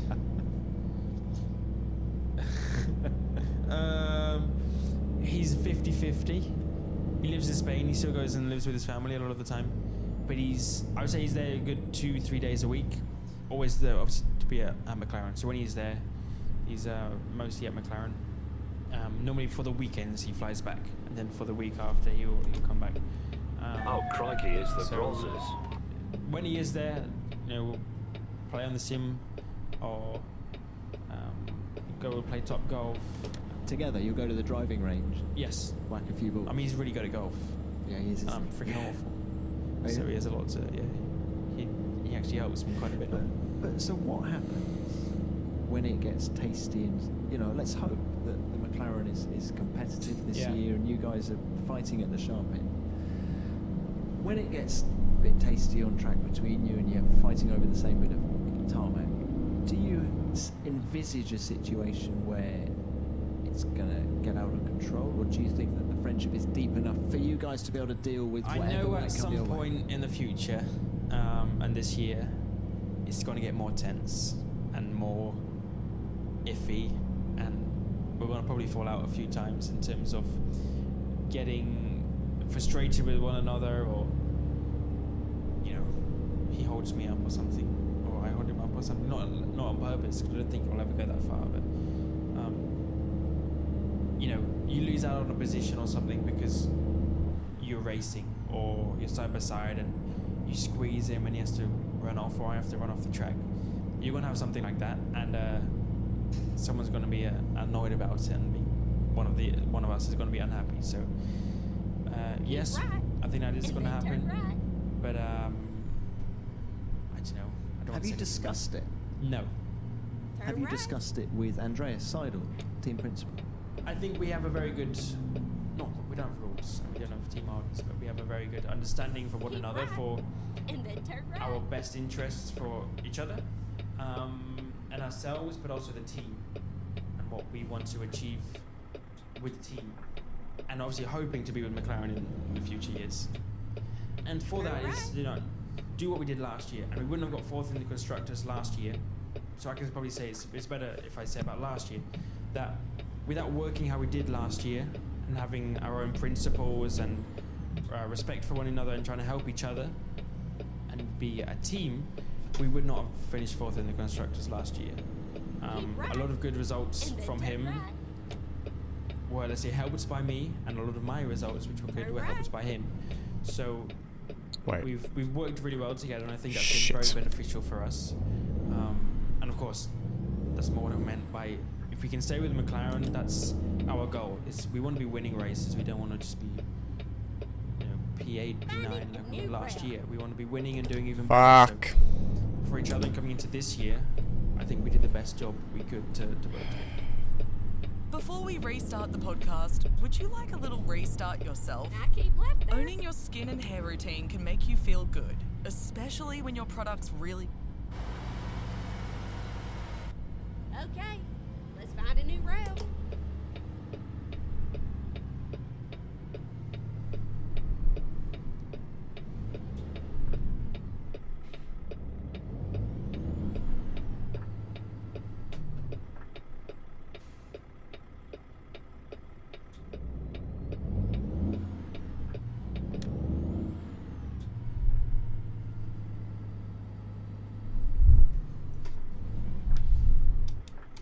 This is going well.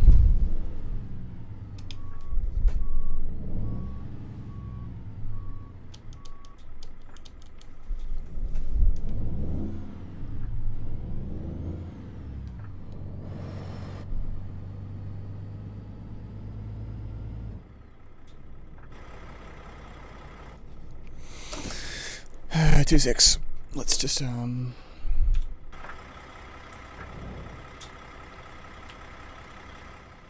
have a look where the parking spot is. Oh, it's there.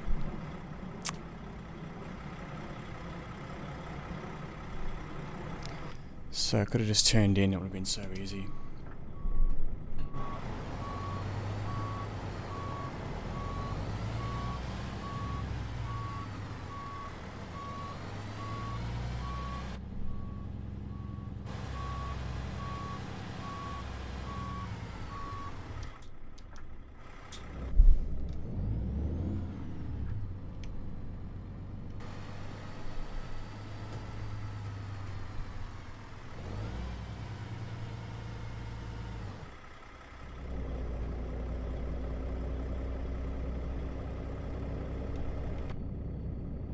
Come on, get off the post.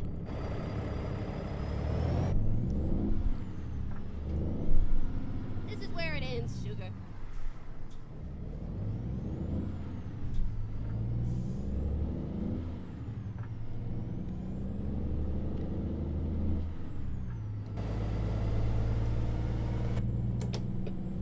Alright, this is illegal, but I don't give a fuck right now.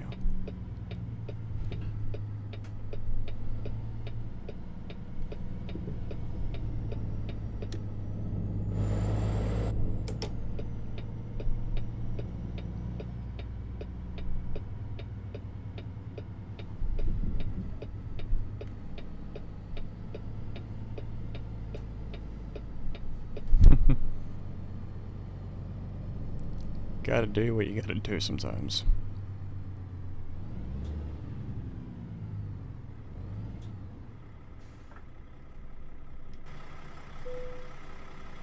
There we go. Got there eventually. Bad boys, what you gonna do? What you gonna do when they come for you? Alright. That was 3.5 hours. Yeah, I reckon that's enough of me driving and streaming. I'm get some stuff on.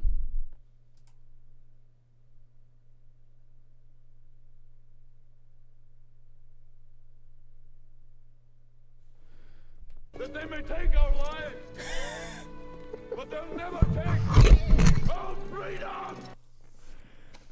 Lovely timing, Jason. I was literally about to end stream.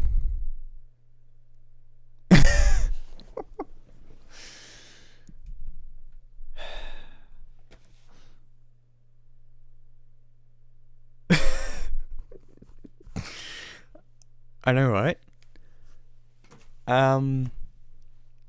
I do actually have some good news, and I don't know if you've really seen this on Twitter or anyone else, but I am using a new mic at the moment.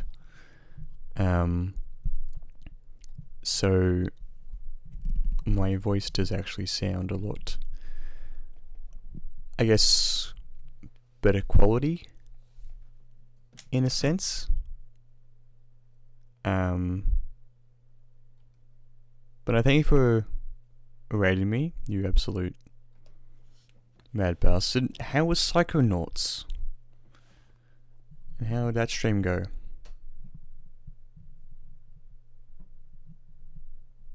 Oh, it does. It sure does, and I love it. I absolutely love it. Despite all the fucking headaches and technicality problems I had with it, you know. It's just how life is.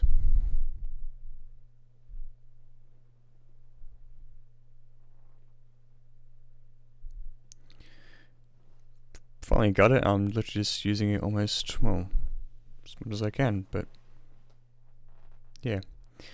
It's good to at least have a sort of standalone mic rather than just using a headset mic. As is, you know, as was the norm for 2 years, but anyway. Who is live we can raid?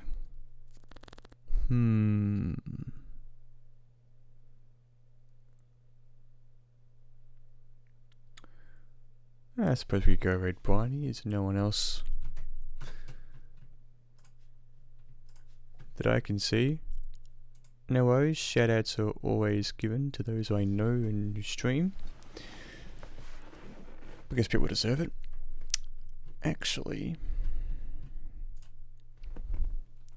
let me search for, oops, that did pull up for a second, there we are.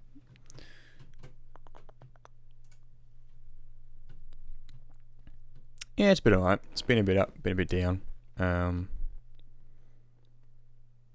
Hey, look at that. SB, 9 viewers. 6 highest ATS stream. Love it. But yeah, I've actually been not too bad. Why is my mic? Okay, I don't know. My position doesn't feel right at the moment, anyway, that's how it is. Yeah, just, you know, getting through life and doing a shitload of bike riding. I actually do have this plan. So, if I just go to Twitter. So I have this, which is a charity thing that I'm doing next month. It is currently at $72. So I'm trying to raise $2,500 for charity to help cure childhood cancer. Aiming to ride 2,200 kilometers. When I do hit these goals, I will actually you know, do certain things and stuff like that. So might actually go around and post it a bit more. It starts in about how many days? Yeah, just under 2 weeks. Just over 2 weeks, so 16 days. But that's pinned to my Twitter. For you to check. So I'm working towards that. I'm doing like what, 500Ks a week. Let's see. Do I care about doxing my real name? Absolutely fucking not. People know my name anyway.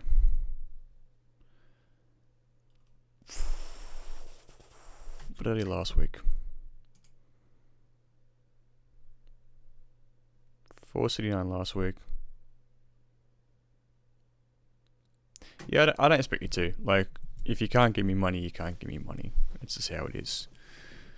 560 the week before. I think my biggest week was this week. What was it? Let's see. 1,215. Yeah. That was a fun ride. 278 kilometers. What did I do the week up? So that month I did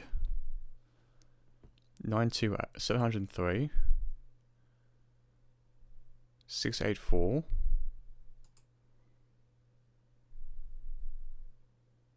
1215, and 928. Yeah. So yeah, that's it's happening next month. Of course, support and just, you know, encouragement is always welcome. But I'll probably push that out onto the socials when I wake up in the morning. And probably ask a few people like, hey, can I promote this on your server? And hopefully some live streams. I think I've got, how much do I need again? What we at? So yeah, if I get $100 more, it will we'll do this ride and stream it. That's gonna be fun. Look forward to it actually, but I not gonna lie, I really want to at least get $1,000 because that means I gotta do an Everest. But yeah. We'll go ahead, Bryony, just because, you know, that's what we do. Unless anyone's got any other suggestions, I actually don't have any. Not many streaming right now. But actually, now I think about it, let's So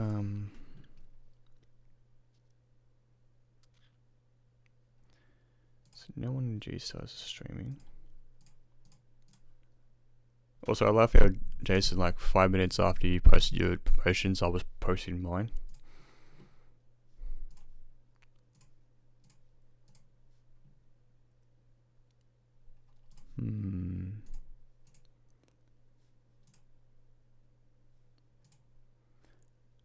Gamer Hopness playing Hearts of Iron 4. I know who to raid now. I know who to raid now. This guy. Oh wait, he hasn't started yet. LOL. 5 PM BST. Oh, what time's 5 PM BST for us? God damn it. It's 45 minutes away. It's going to go raid Drunken Gator, but he's not live at the moment.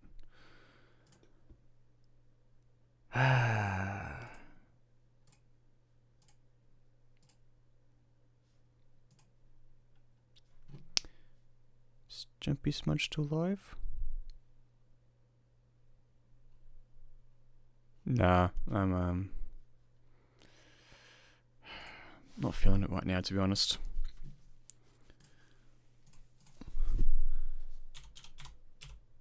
I want to get up and like do stuff. You should go to bed as well, mate, Vodka Boy.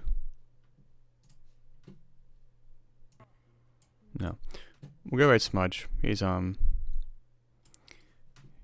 me before, so it's only fair that I raid him. Because you know that's what we do. Go send him some love. Get a raid message up. What's one to get?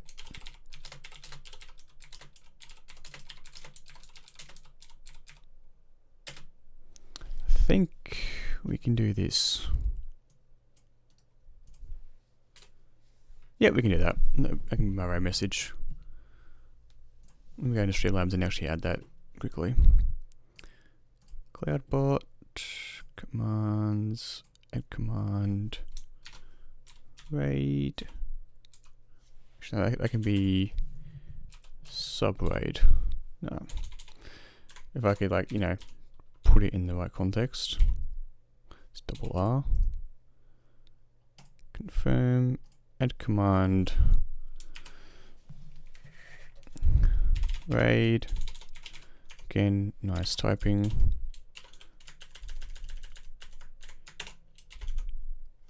That'll work. And then, so if I do raid, yep.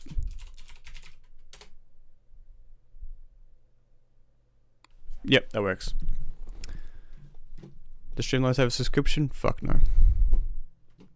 But who cares? Alrighty. See you guys later. Bye.